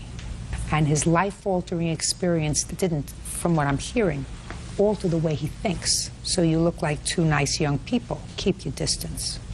I know you're looking like this. I'm telling you, for your own protection, keep your distance. Bad news. Okay.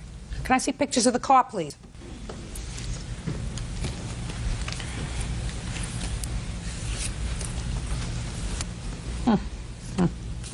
Your Honor, he came to us with some serious problems, and it took us a while, and it appeared that he had straightened his life out. He really was doing great. He had a great job, made good money, and that was why he rented the apartment, why we let him move in, because we figured that it was his family. He was going to take care of it just like we would have. And he did. For over a year, he did. And then I don't know if it was his father getting sick or what happened to him, but it all just hit the wall, and he reverted right back to what he knew. And, you know, what I'm left with is to pick up the mess. Mrs. Freer, listen to me. When he came to you, he had some problems. Is that what you said? That's exactly what I said. And would those problems include substance abuse? I'm sure it was. I couldn't prove it, but I would say. And then he got a job, and he appeared to be okay. He did very well. And then he went back to drugs and alcohol. Yep. Did you hear what your mother said? Yes. Unless you take care of it once and for all, it's like an enemy that you wound over your shoulder. If you wound an enemy, that enemy can always come back to hurt you, right? Mm-hmm. That's drugs. You have to get rid of it. And he's not smart enough to get rid of it on his own. And he's never gone anywhere to help him get rid of it. So he's always going to go back to it. And he's going to suck you in if you let him. You understand? Yes. Good. So I'm glad you're working, sir. Good. And if I haven't been able to help you, that's too bad. Judgment for the plaintiff in the amount of $5,000. That's all. Thank you. Thank you. Parties are excused. You may step out. When I did confront him, it turned into, you know, I owe the money to my dad, not you. I guess it's about, you know, doing the right thing, but I think it's more about money. I'm kind of torn in the middle because I do love my brother, but I know maybe he shouldn't have done the things he did. I hope we can get by it. I hope we can get past it because I miss him. Maybe someday, but not right now. And now the next case. All parties in the matter of Blount versus Ale. Step forward, please. 26-year-old Sarah Blount is suing her former friend, Felicia Ale, for losing her backpack. Sarah claims Felicia gave the backpack to a stranger.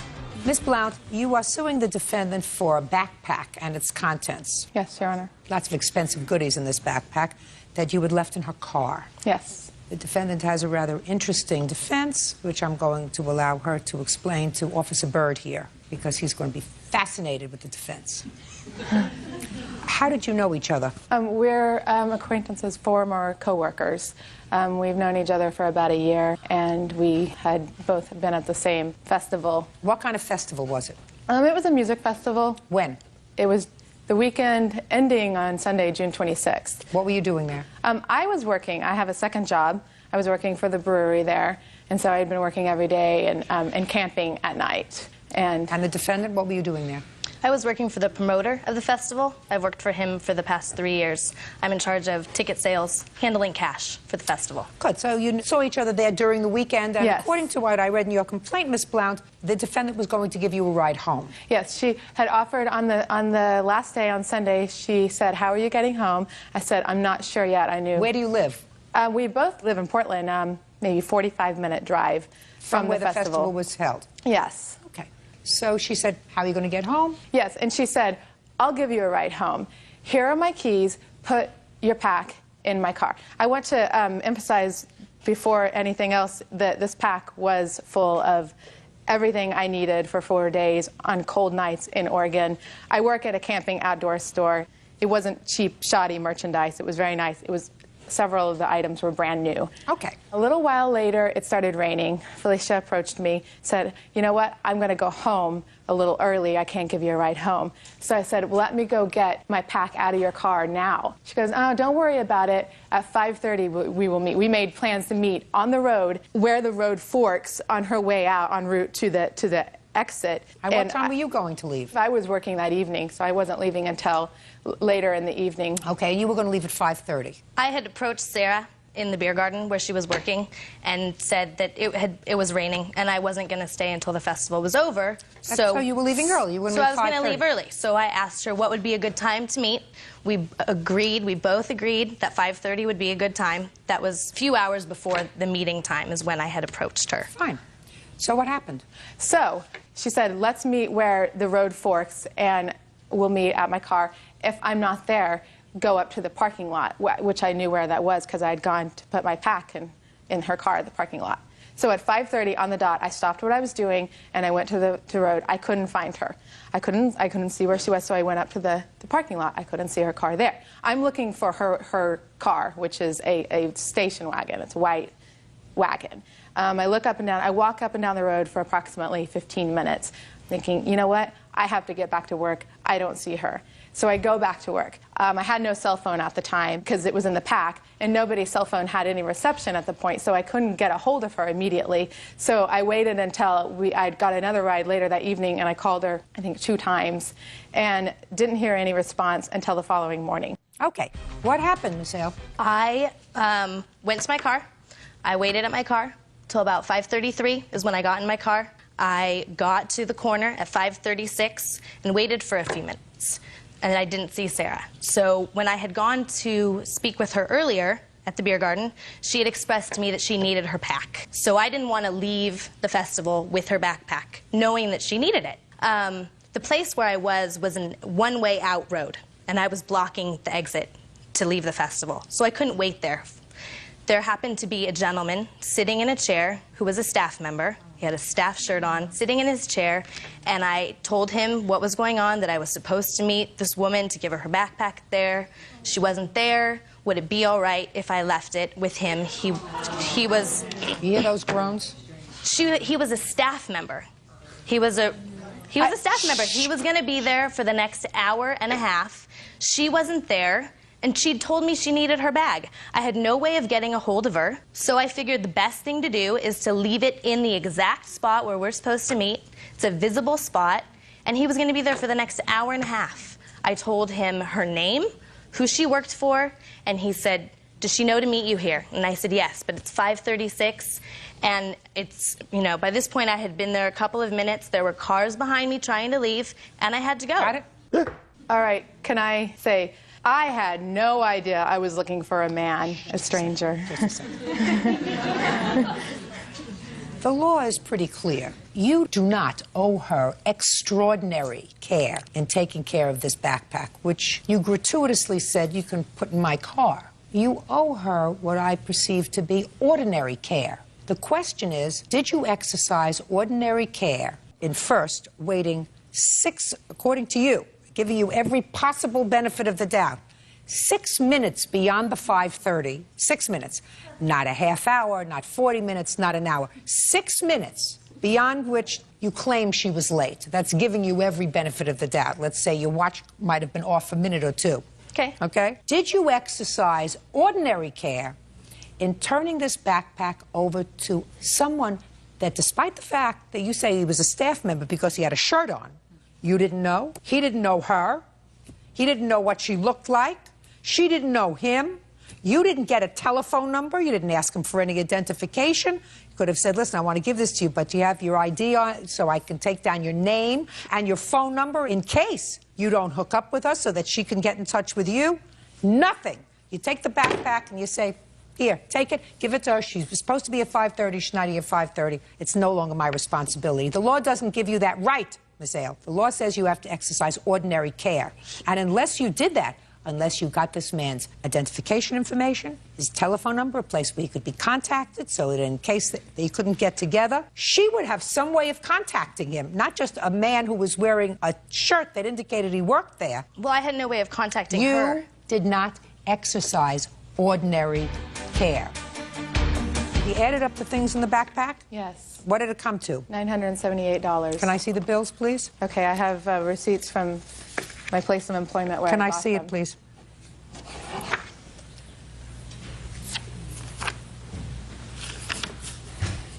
Your Honor, may I say something? Yes.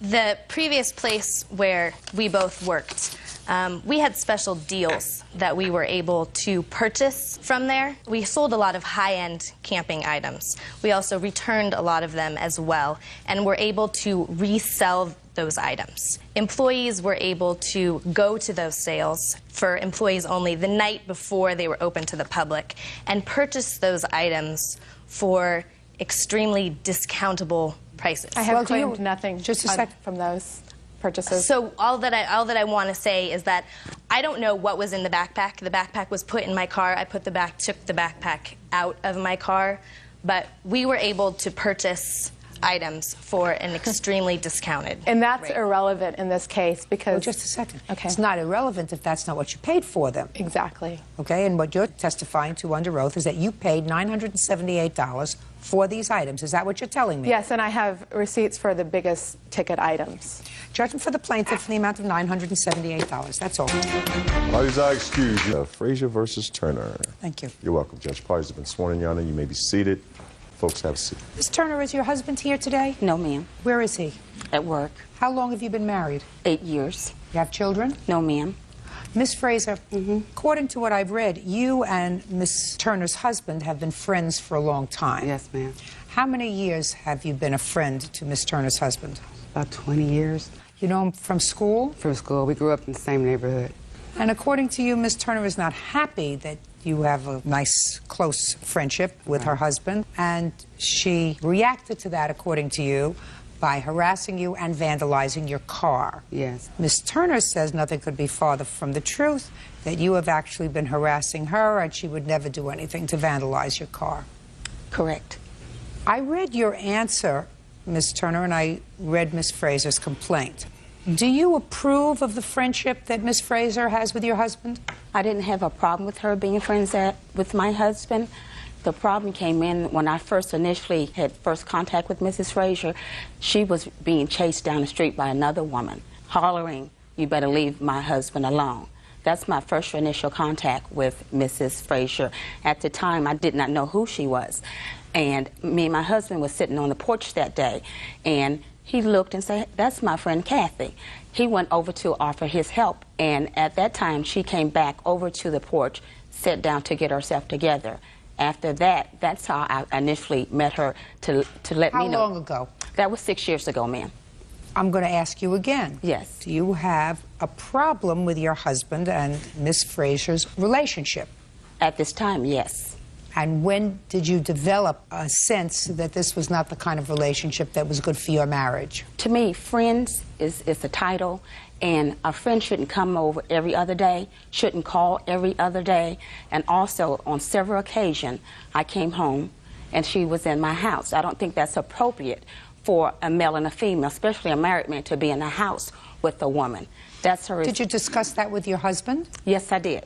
You told your husband that you didn't want? I think that she comes over too much, and I don't think that's appropriate for her to be in my house when I'm not there. And what did your husband tell you? He's saying that they weren't doing anything, but she's there. But I said, that's how things can happen. So your husband defended his friendship with Miss Frazier? He made a statement that they are He friends. defended the Yes. friendship. He Yes. said, you know, you're reacting. She's a friend. Yes. Did that stop her from coming over? No, ma'am. She came over while you were working? Yes, ma'am. Were you invited over to the house, Miss Frazier? Yes, Your Honor. By Miss Turner's husband? By her husband, yes. Has he ever come to your house? Oh, yes, most definitely. Does he come to your house as frequently as you go to his house? Yes. So, now I'd like you to tell me, did you witness her vandalizing your car? Yes, I did. Anybody else witness her vandalizing your car? Yes. Who? My witness here, Cletus Brown. Step up, Mr. Brown. How do you know Miss Frazier? I really don't know Miss Frazier. I had, on Wednesdays, I usually pick up a friend of mine, and we usually always go get groceries at the church on Wednesday. So as we was coming back, this lady here, she was in the parking lot. I mean, she was just hysterical. Had you ever seen her before? No, never. What parking lot was she in? At the apartment complex. Is that where you live? No, ma'am. Who lives there? I don't know. A friend of mine does. The person that I picked up on Wednesday to pick up groceries. Okay. So you saw her sitting in her car? No. When I put up in the driveway, she was out of the car. She was cussing, calling this lady here, "Oh, I'm gonna kick your." I don't know if it looked like a flashlight to me. She was beating the trunk as me and my friend proceeded on. Beating the trunk of what? Miss Frazier's car. And you didn't know Miss Frazier at the time? No, I did And you didn't know Miss Turner at the time? No. So what did you do when you saw Miss Turner beating the trunk of the car with me and what looked like a flashlight? Me and my friend, we proceeded on into the apartment complex because he stays right there on the first floor. And this lady right here, she was still outside cussing and calling this lady names. And so she had proceeded on into the apartment complex. She didn't know which apartment complex Miss Frazier here was in. So she had knocked on some tenants' doors. Who knocked on the doors? The defendant here. I guess she was trying to find out which apartment Miss Frazier was in. So Miss Frazier was saying at that time she really didn't want to cause a problem. She told me she was going to handle this the right way. So Miss Frazier here was calling the police, and she continued on out the door. Where was Miss Frazier physically when she was calling the police? Inside? She was standing right there in the apartment unit with everyone, because everybody was really kind of traumatized. I'm asking you, when she was called, where were you when you were calling the police? Inside our friend's apartment, Whose staying friend? in the window. Whose the friend's name is Bobby. Is that the person you go to the church with? Right, exactly. But you had never met her before that day? No, right.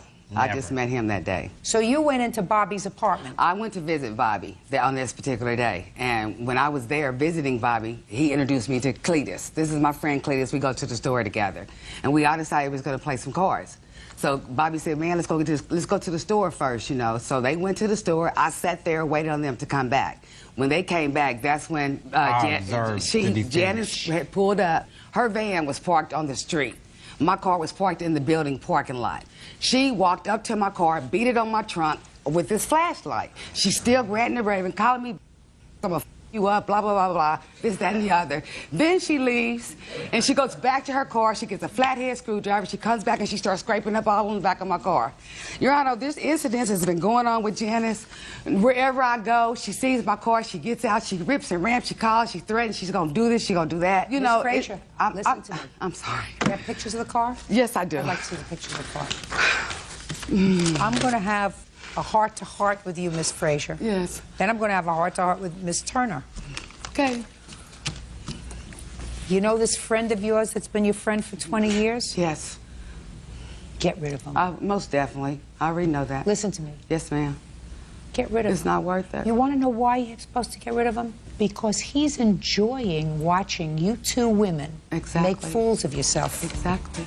Judge Judy continues in a moment. What do you need him for?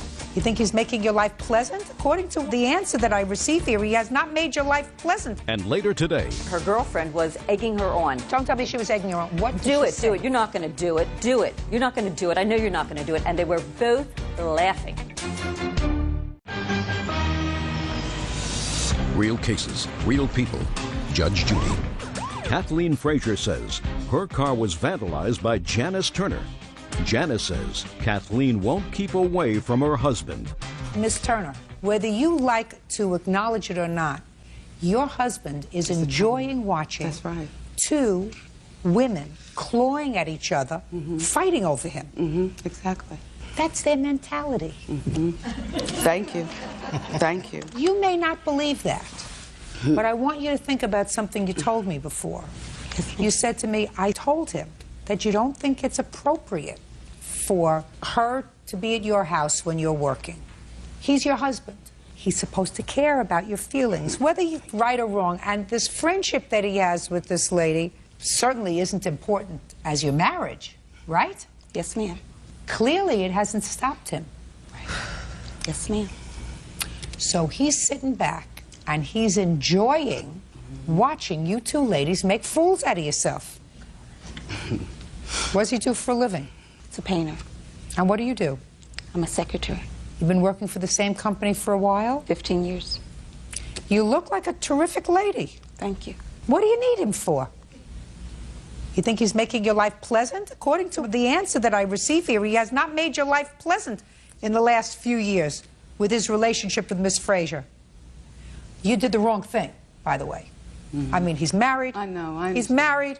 It's nice to have a male friend. But if it gets in the way of his marriage and it gets in the way of your peace, you say to him, listen, stay with your wife.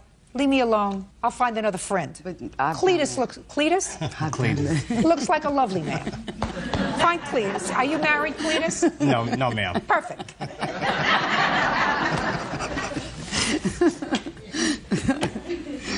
Not worth it. You want to say anything to me? I want to say that on the date of April the 6th that she's claiming, I was working at the time she said, approximately at 1:30. She didn't say any time. Ma'am, I'm just going on her statement. I'm just telling you, Cletus wasn't lying. Okay. You can't get that kind of frustrated, Miss Turner.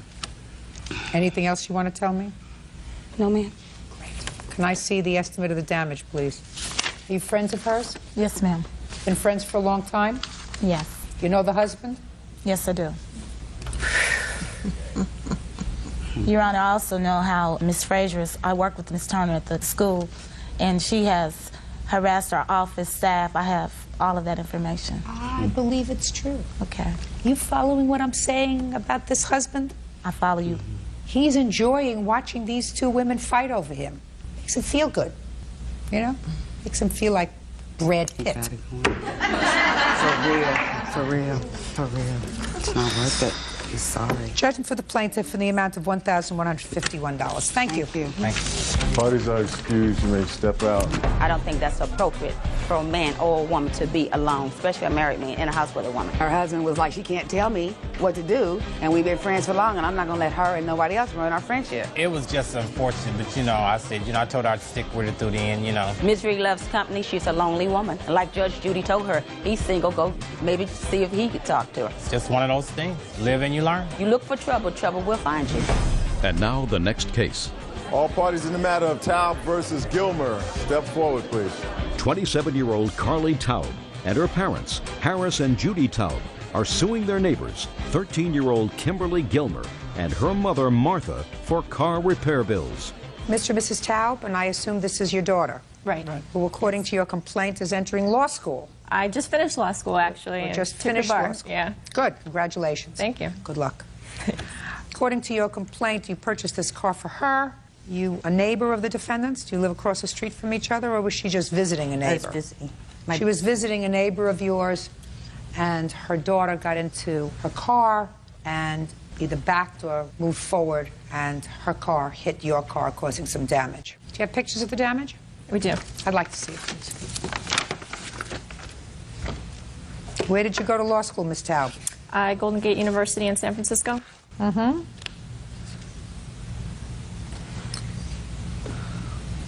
Oh, this is the tire on the back. I couldn't figure out what it was. It looked like a satellite. It's a Honda 2001 SUV with a spare tire that's on the back of the tail. Now I got it. How old are you? I just turned 13. When did this happen? August 14th. What time of the day or evening did you go out and get into this car? Like the afternoon. Whose car did you get into? My mom's. Why? Because we were about to go home.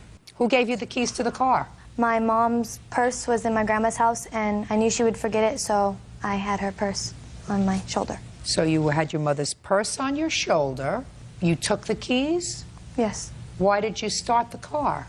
Because it was a really hot day, and I wanted to turn the air conditioning on so it would get cool in the car when we were driving. But you hit their car. How did that happen? Because I didn't know the car was in gear, and I didn't know it would move, and when I put the keys in the ignition and turned it, it jumped forward because the car was in, or lunged forward because the car was in gear. Tell me your first name. Kimberly. Have you ever put the key in the car before? Kimberly? Have you yeah. ever... Where were you when you put the key in the car before? The key in my mom's car or someone else's car? In your mom. Let's try your mom's car. At our house, just putting them in. For what reason? I don't know. Just because. Where did you get the keys from when you just because put it in the ignition? From in her car, because she always puts her purse in the car. Has your mother ever said to you, don't take the keys out of my car and don't start the car? Yes. Hmm? Yes. So why do you do it? Because I didn't listen to her. Right. So now, Kimberly, your mom gave you her pocketbook or you took it? I took it. And did you tell her you were going outside to wait for her? Well, we all went outside. Me and my older sister, her boyfriend, and my mom. So your mother saw that you had her pocketbook? I don't know if she saw I had it, but... Well, she didn't leave her pocketbook in the house, did she? You were all getting ready to go. Don't speak to her. So, Kimberly, these people are in their house not doing anything. Their car is sitting on the street in a legally parked space, and you get in the car, and you start the car, and you lunge forward, and you damage their car. Who do you think is responsible? Me. Great! But... Just a second. Great! Now I'll hear your butt. But I didn't. It's not like I purposely tried to hit their car. That's why they call it an accident. Yeah. Whose fault is it? Mine. Right. And if you were an adult, you would have to pay for it, right? Right. Because it was an accident that was your fault. Even though it wasn't purposeful, you didn't get into the car with a view towards damaging somebody else's property. That's why we call it an accident. But since you're 12 and not responsible under the law, so I can't make a judgment against you, I have to make a judgment against you. Right? Yep. Perfect. Then we understand each other. How much did it cost to fix it? Well, we haven't gotten it fixed yet. What's your estimate? $945, close to $950. $945. Yeah. How many estimates do you have? We have two. The one I like, though, the brunt of the damage was done on this wheel cover. It's cockeyed. And what the mechanic said to me made sense. Don't tell me what the mechanic said to you. Just let me see the two estimates. Sure. Judge Judy, can I tell you how it really happened? Sure. Are you interested? Okay. Sure, I am interested. Okay. Always interested if somebody's not telling me the truth. Okay. Well, I was reading. It was around I don't care what you were doing. 5 o'clock. Quiet. I hear noise outside. Like, I thought there were drunken kids outside before I even saw them, just by the noise element and how they were giggling and laughing. Let's go. I have other things to do today. And I see the two kids. They talk to a fella, and I figured, well, you can't stop kids from being on the street. I went back to read a book. About a minute later, I looked out again. I just got a gut feeling nothing good was going to come of this. I see her get into the car, sans pocketbook, no pocketbook. And the other, her girlfriend, was egging her on. And they were What do you mean? Don't tell me she was egging her on. What did she say? Do it. You're not going to do it. Do it. You're not going to do it. I know you're not going to do it. And they were both laughing. I mean, really laughing. And now I'm glued to the window because this car it doesn't even have a paint job. It's like a black matte primer. I got it. And then she talked to a fella in a truck. I think maybe she's 16, so Whatever. I thought she's going to back out and take off. Whatever. But what she did was put it in gear and accelerate. It was such a loud noise. She didn't do it on purpose. It was an accident. She didn't mean to hurt your car. She didn't mean to hurt her mother's car. She had no business being in a car. She had no business being in possession of the car keys. Right. Her mother's statement is she has trouble with her. She can't watch her 24/7, therefore it's not her fault. That's pretty much what you said in your statement. Is that right? Yes. Well, unfortunately, as between you and these poor people, you're responsible for the damage your daughter does. And if I were you, I'd have her do a whole bunch of something, babysitting, whatever it is. I already do babysit. Well, what do you do with the money that you make from babysitting? Use it, like go to the mall with my friends. Well, why don't you give it to your mother so that you can help pay for this property damage that you caused?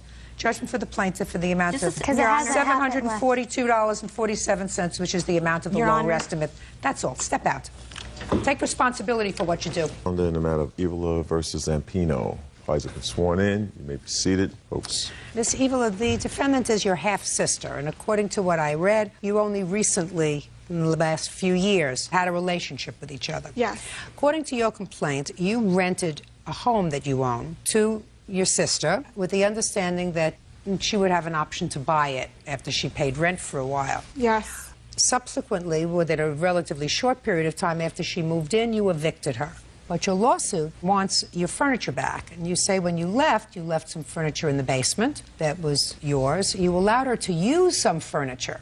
But when she moved out, she took your things. The defendant says that you gave her a living room set, that the bedroom furniture that you claim you want back was actually repossessed by the company that you had rented it from, so she doesn't have that. And she is counterclaiming because she says that because of your precipitous behavior, which was not warranted by anything she did, she was forced to move, she had moving expenses, she was forced to move very quickly, and she wants to be compensated for that, and all of her emotional distress.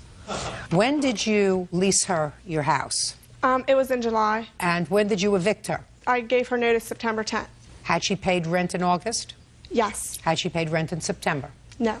Why did you evict her? There was drug usage going on, and I only agreed to 4 people living in the house. How did you know there was drug use going on in the house? August 24th, my uncle came there, and they smoked it right in front of him. Smoked what? Pot. Who did? Melanie and a guy named by the name of Brandon. Oh, my God. You agreed, you said, for 4 people to live in the house? Yes. Who were the 4 people? Her, Christina New Church, which is right over there, and their... Is this a friend? It's my roommate. We've lived together for 9 years. Okay. And they have each 1 child. How many people were living there? Between 7 and 8. Who else was living there? I got 2 people that were not even residing there, a piece of mail of theirs. Can I see? Mm-hmm.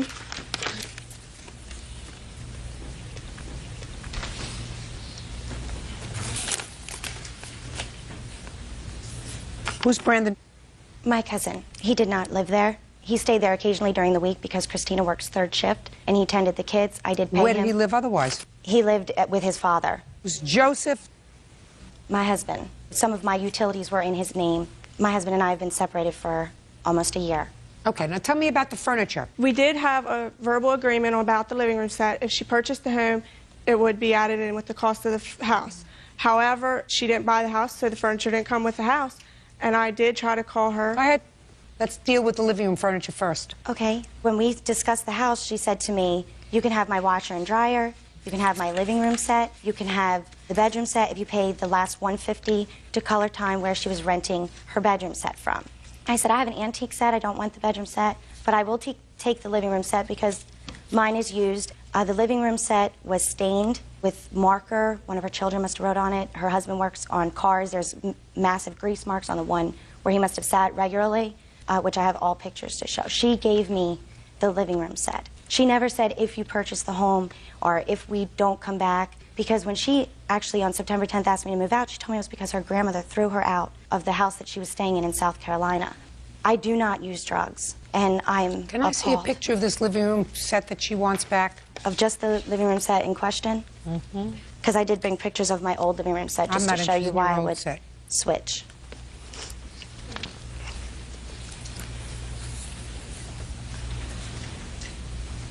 You're talking about the sofas and the end tables as well? And the coffee table. And I did attempt to take pictures of the markings. Well, when I left, there might have been a little bit of, like, grease stains, but there was no marker on my living room set. It was only... When did you purchase it? February of 2 years ago. You have a receipt for it? Mm-hmm. Can I see it, please? And who lived in the house with you? My husband and my 2 children. How old are your children? 1 and 2. This doesn't tell me when you purchased it. Take that, please, return that to her. I don't know what this furniture looked like when you left, but certainly a month later, it looks pretty used and pretty abused to me. And when you have 2 young children, that's what furniture like this looks like. Certainly not worth much. You'd have to pay somebody to take it out. You would. You'd have to pay somebody to take out these 2 sofas. What's next? What about the bedroom's furniture? I purchased that, and I actually have the original bill. And when I got into my house in late September, I came to clean it up and stuff. The bed was set up, but it was sliced. The bed was set up in the basement like someone had been sleeping there. So what are you talking about, just the mattress? The mattress and the headboard was damaged, and I have pictures of that. Who slept on the mattress? When we lived there, me and my husband. When I lived there, no one. I had my own set. Fine. Did you slice the mattress? I did not. I also have a letter from Color Time saying that they repossessed her bedroom furniture that she left in the basement. We're not talking about that. We're talking about the mattress. Oh. And they took the dressers, by the way, because I had asked them to take the dressers. We're not talking about a whole bunch of money. I mean, we're certainly not talking about $3,500. Maybe we're talking about $100. I'm just trying to figure out why we're all here. I'd like to make a statement on that. Go ahead. Judge Judy, because I feel that we're here for the same reason that Jessica, the only time she ever interacts with me is when there's trouble to be made. When she needs something, she'll call me. When she needs a babysitter, she'll call me. I actually paid money to find her because I wanted to know my sister. And the only thing that's coming out of this, no matter how you look at it, is a destroyed relationship. That's unfortunate. When did she tell you to move? September 10th. And when did you move? She gave me until September 28th when she started calling the law and having her stepfather threaten to put me out the quote-unquote old-fashioned way. Did anything happen September 10th that precipitated this? No. I basically had coming back to Pennsylvania. My grandma her name's on the house also, so she had a decision to make, and she made that. That doesn't give me an answer. That's a lot of double talk. You were coming back to live there, is that right? Yes. All right, so you were coming back to live there, so you told her to move. Yes, well, the drug usage was the reason why. No! There was No! Because if the drug usage was the reason why, you would have told her to move on August 24th or August 25th. You didn't. Or the 26th, 27th, 28th, 29th, 30th, 1st, 2nd, 3rd, 4th, 5th, 6th, 7th, 8th, and 9th. You told her to move on September 10th because you had to come back to your house. So stop making up excuses. You get it? Yes. And you had a responsibility to give her 30 days notice. You didn't do that. In that town, you only have to legally give 10 days. Because you're not allowed to legally rent without a renter's permit, and she didn't have one.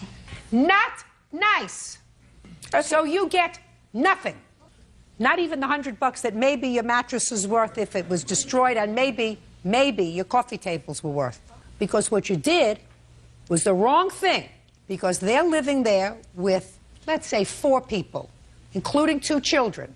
2 children who by September 10th have started school, have settled in, and because you can't live where you were going to live and had to come home, you told them to move and gave them what I consider no notice.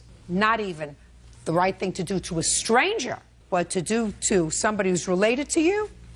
Outrageous. Judge Judy continues in a moment.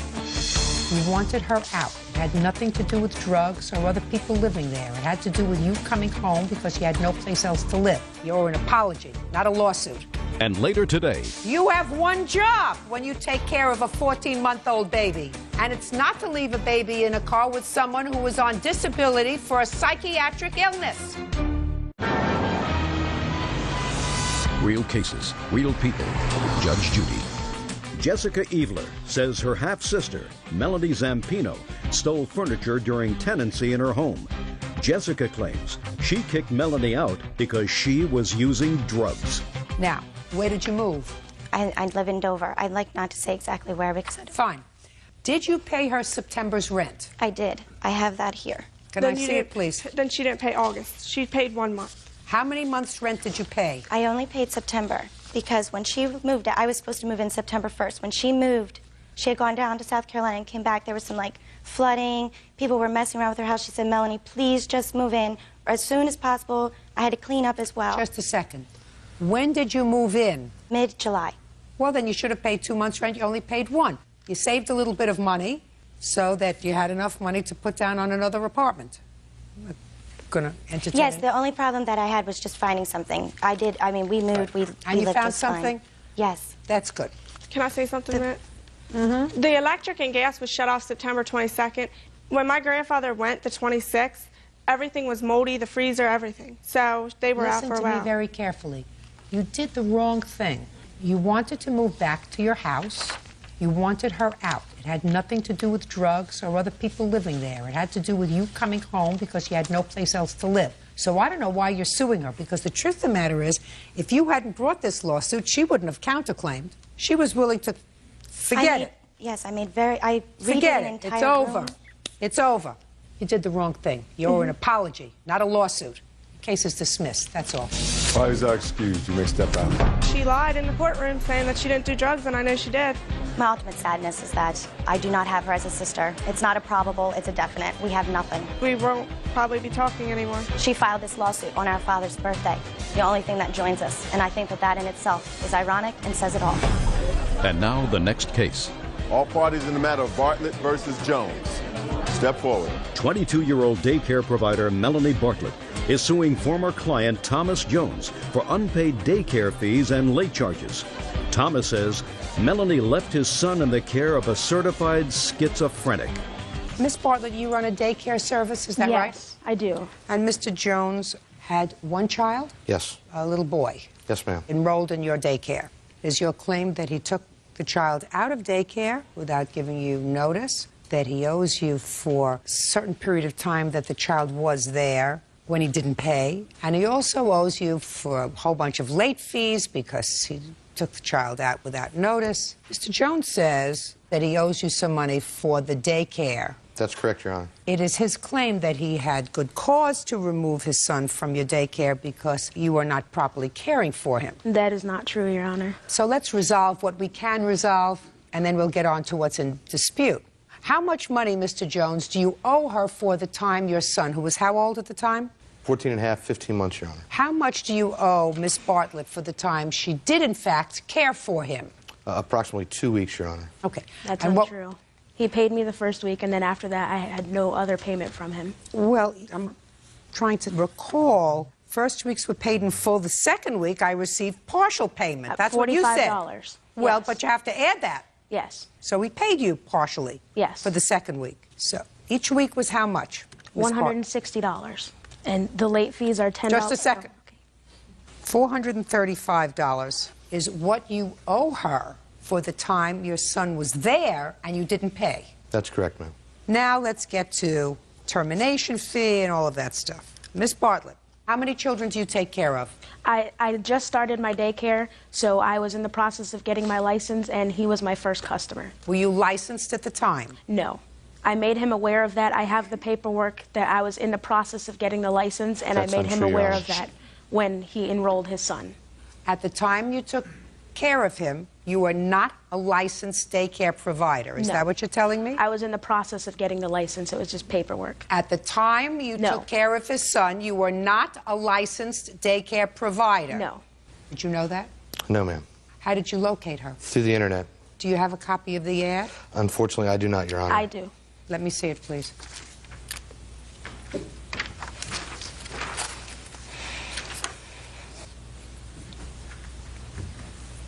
Oh, well, this is deceptive, Miss Bartlett.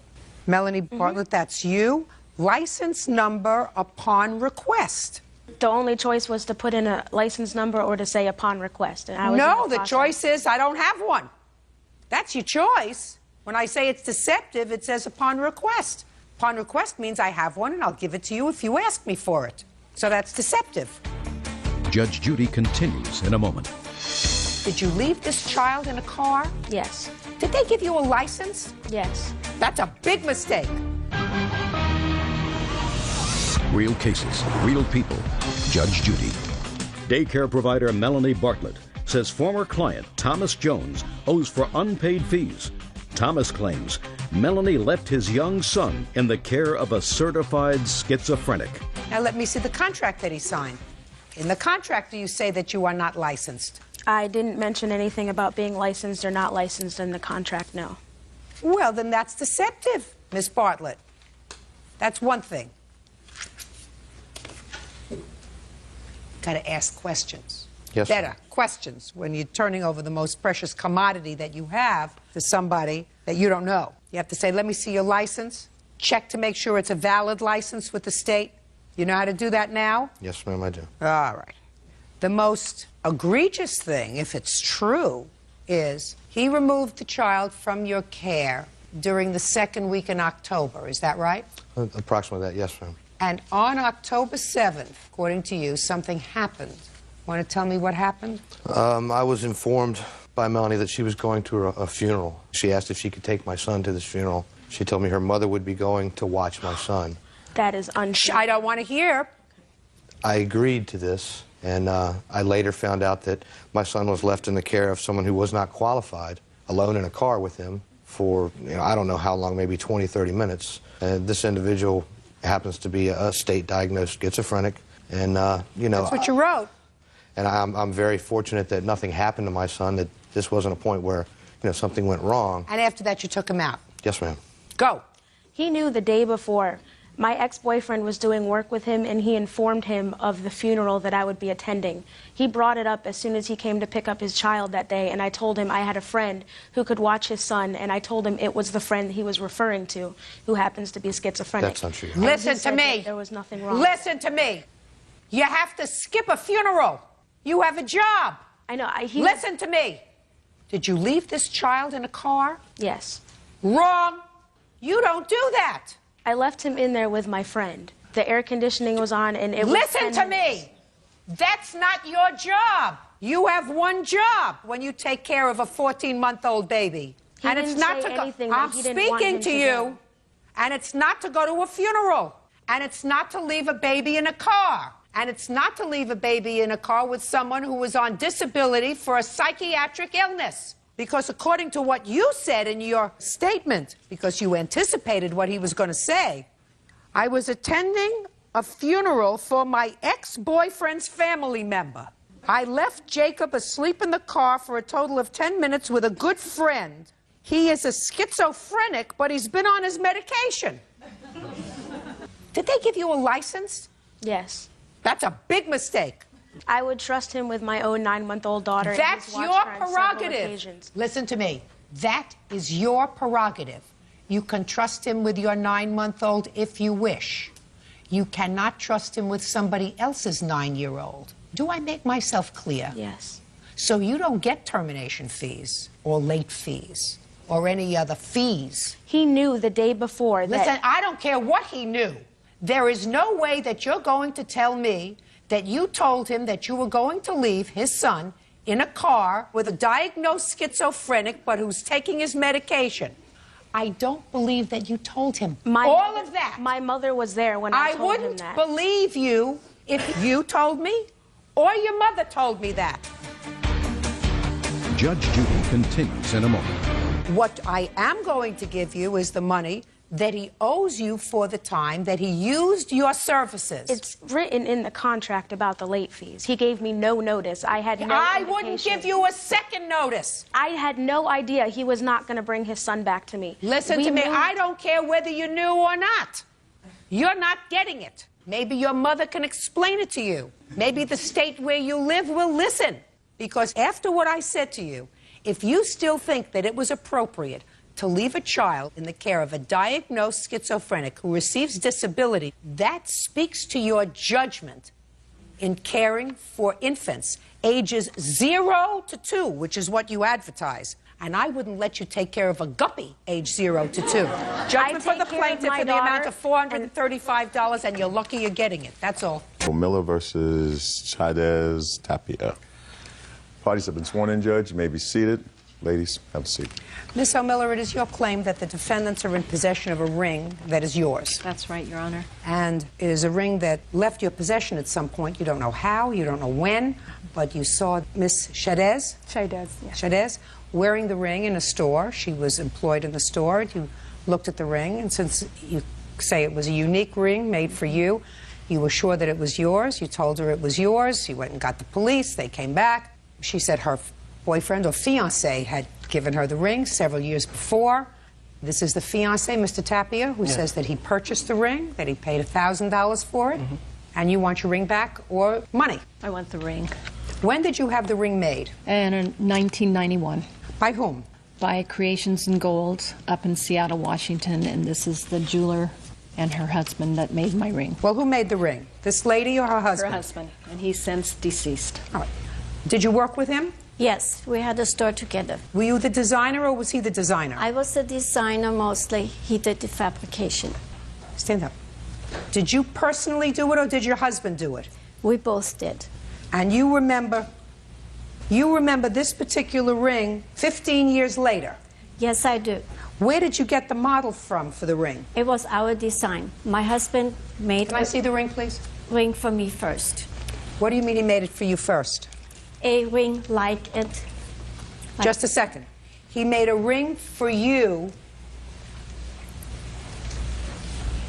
like this first? Yes. And then he made another one for Miss O'Miller? Yes. Was she a friend of yours? We met in a restaurant and she approached me and said, may I look at your ring? And I said yes, and then she asked who made it, and I said, my husband, and I have the store. And then she came to the store. Where's the one that your husband made for you? Right here. Let me see it. Yes. Do you want another one that he made? These were made together at the same time. I just want to see the one that he made for her. Okay. Well, these are practically identical. Yes. Except the gold is different. Yours is heavier. One that she says is hers is lighter. Practically identical. And your husband, did he surprise you with this? Is my question. Did your husband surprise you with this ring? Yes, he did. So that you are not telling me the truth. What's your last name? Grenzner. You are not telling me the truth when you say that you designed it with him. Because these rings are practically identical. And if what you're telling me is that your husband surprised you... Surprised me? Listen to me.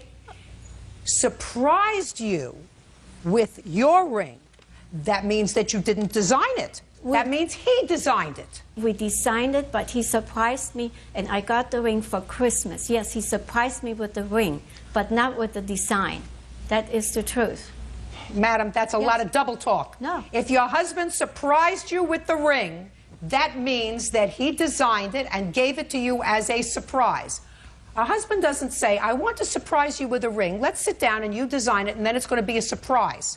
Husband says, I'm going to surprise my wife for Christmas and give her a ring, which he designed. And then when she came in and wanted a ring similar to yours, two of you may have gotten together and say, well, we can make a ring very similar to mine. It's not exactly the same because this is more weight. This is less weight than yours. You understand that. But you did not design it. Sit down. Can I show you one that he designed to go with that ring? No, it's not necessary. Okay. Not necessary. There's nothing unique about this ring. You've been around jewelry as long as I've been around jewelry. This is, may not be exactly the same, but it's not unique. Now, when was the last time, Miss O'Miller, when was it that you actually saw your ring that either is this ring or is similar to this ring? Approximately about 3 years ago. Where did you see it 3 years ago? In my home. When did you first miss your ring? Probably about a week after I'd moved. Which was when? 3 years ago. Do you have a police report? I never made a police report because I didn't know at the time it was lost or stolen. I just thought I'd misplaced it, so I didn't call. Well, maybe you lost it. Is that possible? Possible. Did you have a moving company move you? It was a small moving company that had moved. So the answer is that you had a moving company move you. Right. So 3 years ago, you did not make a report of any stolen property. Correct. So you did nothing. Nope. Now, where did you buy this ring, Mr. Tapia? In Indio, California. Where? At a pawn shop. Had you ever been to that pawn shop before? No, it was my first time there. Do you remember who you dealt with there? No, I just remember taking my grandmother with me, and it was $1,000, so I asked her to loan me $500 of it. You gave him $500? Yes, I loaned him $500. Did he ever pay you back? Yes, he paid me $100 a month for 5 months. Okay. So? So I believe that's my ring. I could tell by the flat back. That was one of his trademarks. It's like the one I have now. Miss O'Miller, this is a legal issue. If I believe Mr. Tapia that he purchased this ring at a store for $1,000, he becomes what we call in the law a purchaser in due course for value, which means this ring is probably worth no more than $1,000. It has very tiny stones. It doesn't have the weight of her ring. I don't know how much you paid for it. $3,000. Well, you overpaid. You can give this back to her. Let us say you lost the ring. Let us say somebody else found the ring and brought it to the pawn shop. In commerce, there's a rationale behind this rule. In commerce, unless you're dealing with a car or a boat or a house, which has to be in writing, if you purchase something, and if you purchase it for value, you get the title to it. Now, if Mr. Tapia bought this ring on the street for $50, then he is not a purchaser in due course for value. Then he is on notice that this may be a stolen ring, because nobody sells a ring that's worth $1,000 for $50 unless it's stolen goods. But I believe him, and I believe his grandmother, that they paid $1,000 for this ring. That doesn't mean you get it back. First of all, his name was not Topia when I was going through all this. His name was Estrada. Then I got a phone call from a man claiming to be a lawyer representing Mr. Estrada. The man that subpoenaed these people with their warrants talked to the lawyer that he's... Just what kind of warrants? What are you talking about warrants? Well, you know, when you go and form... How do I say it? You went to her place of business where she works as a salesperson. You saw the ring. You said, let me see the ring. She showed you the ring. You said, where did you get it? She said, my boyfriend gave it to me. It's an engagement ring. You said, I have a ring like that. I think it's mine. She said, no, it's mine. You left. You went to the police. You brought the police back to her place of employment because that's her counterclaim, that you embarrassed her. Okay, so now we're at a point where you brought the police back to her place of employment and you said, that's my ring, and it must have been stolen. Is that what you said? No. What did you say? I went home, called the police, and said I saw my ring on her finger at Mathis Brothers. Okay. The police lady said, he'll meet you in 15 minutes over at Mathis Brothers. So then you went to Mathis Brothers, and she was there, and she said, it's my ring. Can I say something? The officer did say it was stolen, that she said it was stolen. But in front of me, she said it was lost. Judge Judy continues in a moment. I don't know how she got my new address. I just moved into a new house. I feel like she's stalking me. She's not stalking you anymore. She has. She's not stalking you anymore. She is entitled to sue you. And later today, she told me that I would be able to pay her back in a month because you would make so much money selling these products within the first month, as she did. At the time you thought it was a good idea, and all of a sudden it didn't look so good after it was done. real cases, real people. Judge Judy. Maggie O'Miller claims Teresa Chaidez is in possession of a ring belonging to her. Teresa is countersuing, claiming Maggie embarrassed her at her place of business. So far, I haven't heard any libel, slander, or defamation. She didn't accuse you of stealing it. Well, when she brought the cops, you were embarrassed. I was embarrassed. You were embarrassed, but that's unfortunate. But she's entitled to do that. She said, "It's my property. I want it back." Okay, so then I talked to him, and he said, well, for $1,000. He said, it's probably your ring, and for $1,000 you could have it back. And I said, why should I buy something back that's mine, that I feel is mine? Is that what you said to her? No, I said that I bought the ring for $1,000, and if she wanted it, she'd have to pay me $1,000, which what I paid. Is that what he said to you? Well, that's different from what you just told me, Miss O'Miller. What did I just say that's so different? You can have it back for $1,000. That's different from saying I paid $1,000 for it, and if you say it's yours, I'm willing to give it back to you, but you have to pay me what I paid for it. That's different. One has a positive connotation, and one has a negative connotation. You don't see that? I can see how you said it just then, yes, I can. No, see how you said it. Okay. Go ahead. I'm listening. I'd like to know why all of a sudden his name became Mr. Topeka. I don't know. I have a very long name myself. Judith, Blum, Levy, Scheindlin. My name is very, very long. That has nothing to do with the fact that you lost your ring 3 years ago, and you can't have it back. This may be your ring. It may not be your ring. Why in the world would I ascribe to these people any kind of criminal behavior 3 years away? Now, if you told me that he was one of the people who moved your property from one place to another, I would say, aha, a light would go off in my head. Did you work for the moving company that moved her? Never have in my life.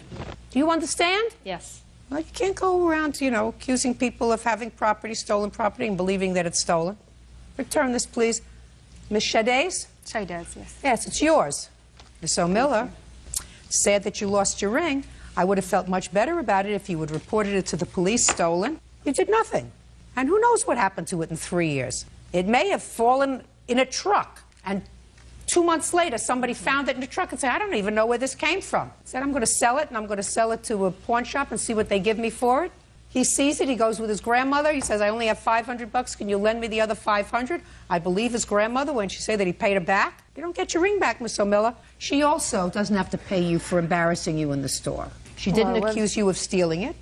Well, when the officer came, he said that, it was stolen. And, I felt embarrassed when he comes into my job and, You don't she get made me lose time off of work. And she also had my address I don't know how she got my new address. I just moved into a new house. I feel like she's stalking me. She's not stalking you anymore. She has. She's not stalking you anymore. She is entitled to sue you.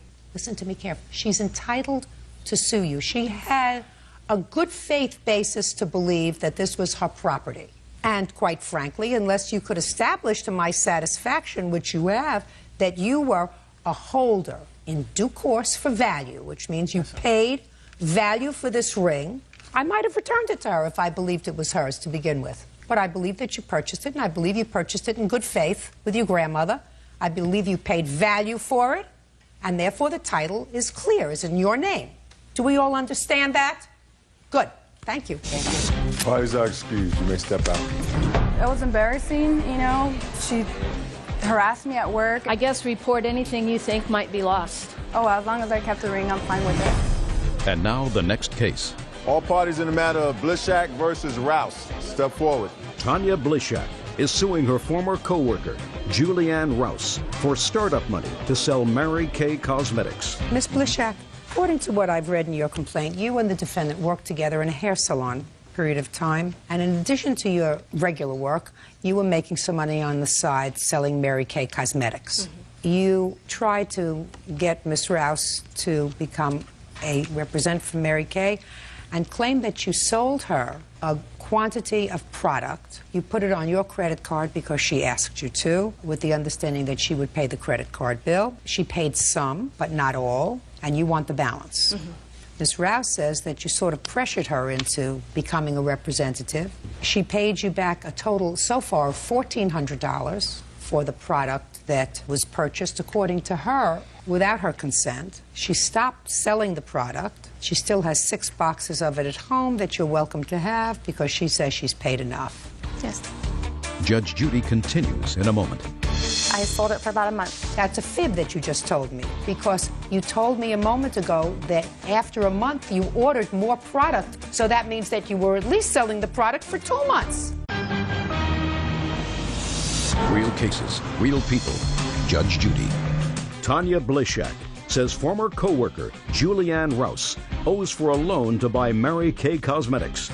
Julianne says the makeup was forced on her. When did you start to sell Mary Kay Cosmetics? September of 2001. And what percentage do you get of what, for instance, Miss Rouse would purchase from Mary Kay? At the time, I did get 13% on her order, but I would like to state... Go ahead. Okay. Oh, I just want to say that I explained to her completely in full detail that she does not have to order any inventory whatsoever. It is for her benefit to have inventory if she wants it, so that she can give it to her customers when they buy it from her. That's completely her option. She doesn't have to do it, and she chose to do one of the big ones. When did she purchase this product? In April of '04. And how much did she purchase? She purchased a $2,400 order. Now, tell me under what circumstances you financed her order of $2,400. It was with my credit card. Why? She had been a customer as well before, and I had no problems with her financially. She paid her orders. There was no problems. And she wanted to get started with a business. She said she didn't have a credit card and you can't pay cash. And she wanted to do it, and I told her that I would help her out. She was going to pay me back the next month, and we were going to be done with this. From where was she supposed to get $2,400? I don't know. Who do you live with? My husband. Have any children? Yes. How many? 1. How old? 7 months. And you were working full-time? No, ma'am. Part-time? Yes, ma'am. Why? I wasn't working for a while. I was going to school, and then I went back to work part-time at the salon. And at that time, my fiance at the time were living with roommates. We didn't have our own place. So when you purchased this stuff, Miss Rouse, it was your intention to make this a part-time job? Well, I was working part-time at the salon, and then I left there right about the same time this all happened to work full-time at a travel agency. So was it your intention to work part-time selling Mary Kay Cosmetics? At that time, yes. Who selected the product that was purchased? Miss Blishak did. Without your input? I didn't input. She did it online, and she ordered the things that she thought I needed at the time. And then about 5 weeks later, I needed different products, so I had to place another order on my own to get the products that I needed for my clients. So you were, in fact, working? For a little bit, yes. So why didn't you finish paying her for the product? And in the beginning, I did not want to sell the Mary Kay. She kept asking me to join. I thought if I joined it, it would be over and done with after the $115. So then after this, I decided that I would try it out. Well, that's what she's talking about. And she told me when she did this that I would be able to pay her back in a month because you would make so much money selling these products within the first month, as she did. At the time, I couldn't do that. I was working full-time. Well, that happened later. Miss Rouse. Within the same week, it happened, Rouse, ma'am. listen to me. Yes, ma'am. There's something about buyer's remorse, which means that at the time you thought it was a good idea, and all of a sudden it didn't look so good after it was done, as opposed to someone who fraudulently sells you something. I'm not getting the sense that Miss Blishank sold you anything fraudulently, especially since you ordered more product a month later. And you paid her $1,400. She paid you $1,400? When did you stop paying her? August was the last payment I gave her. And you were paying her prior to that time because you were selling product? I sold it for about a month. Or more? Because that's a fib that you just told me, Miss Rouse. Because you told me a moment ago that after a month you ordered more product to sell to your customer. So that means that you were at least selling the product for 2 months. Judge Judy continues in a moment. Sounds to me, Miss Rouse, as a case of buyer's remorse, which means you didn't plan on getting pregnant, you planned on working full-time, you planned on selling this part-time. It all didn't work out because you left a part-time job, went to a full-time job, then you got pregnant, then you stopped working. Are you working now? Yes, ma'am. Good. You better start selling some Mary Kay cosmetics because you owe her some money. How much does she owe you with interest on your credit card? $1848.02. Can I see that, please? Why does she owe you $1848? What kind of interest do they charge you on your credit card? It was 12.9. Oh, God. Yeah. Okay, good. You have 6 boxes of product left? Yes, ma'am. I have a list of everything I have. Good. You better start selling it, Miss Rouse. Judgment for the plaintiff in the amount of $1,848. That's all. Các em thân mến, chào mừng các em đến với bài học mới ở video ngày hôm nay nhé. Trên bảng của cô đây là một bài toán cũng khá là khó nếu như mà các em mới nhìn qua. Đây là tìm phân số có giá trị là 11/14, tức là giá trị của phân số đó sẽ là 11/14. Và với phân số này thì có mẫu số lớn hơn tử số là 2019. Vậy thì số này sẽ là nhỏ hơn 1, tại vì thấy giá trị của nó là nhỏ hơn 1. Ở đây thì chúng ta sẽ biết được là nếu như số ở đây thì tử số sẽ là phần của tử số, tức là tử số sẽ chiếm 11 phần, đúng nào? Và mẫu số chiếm 14 phần, đúng ạ. Và ở đây ta thấy này, hiệu số giữa mẫu và tử, trừ đi tử số sẽ bằng 2019. Khi mà chúng ta phân tích được hai cái nội dung chính này của bài thì chúng ta sẽ định hướng được đây chắc chắn là sẽ là bài toán hiệu tỷ, đúng nào? Đúng ạ. Đây là bài toán hiệu tỷ. Khi biết hiệu giữa hai số đó và tỷ số của hai số đó, tỷ số ở đây sẽ là 11 phần và 14 phần, tức là tử số là 11 phần và mẫu số chiếm 14 phần. Vậy thì ở đây chúng ta sẽ tìm hiệu số phân bằng nhau, đúng nào?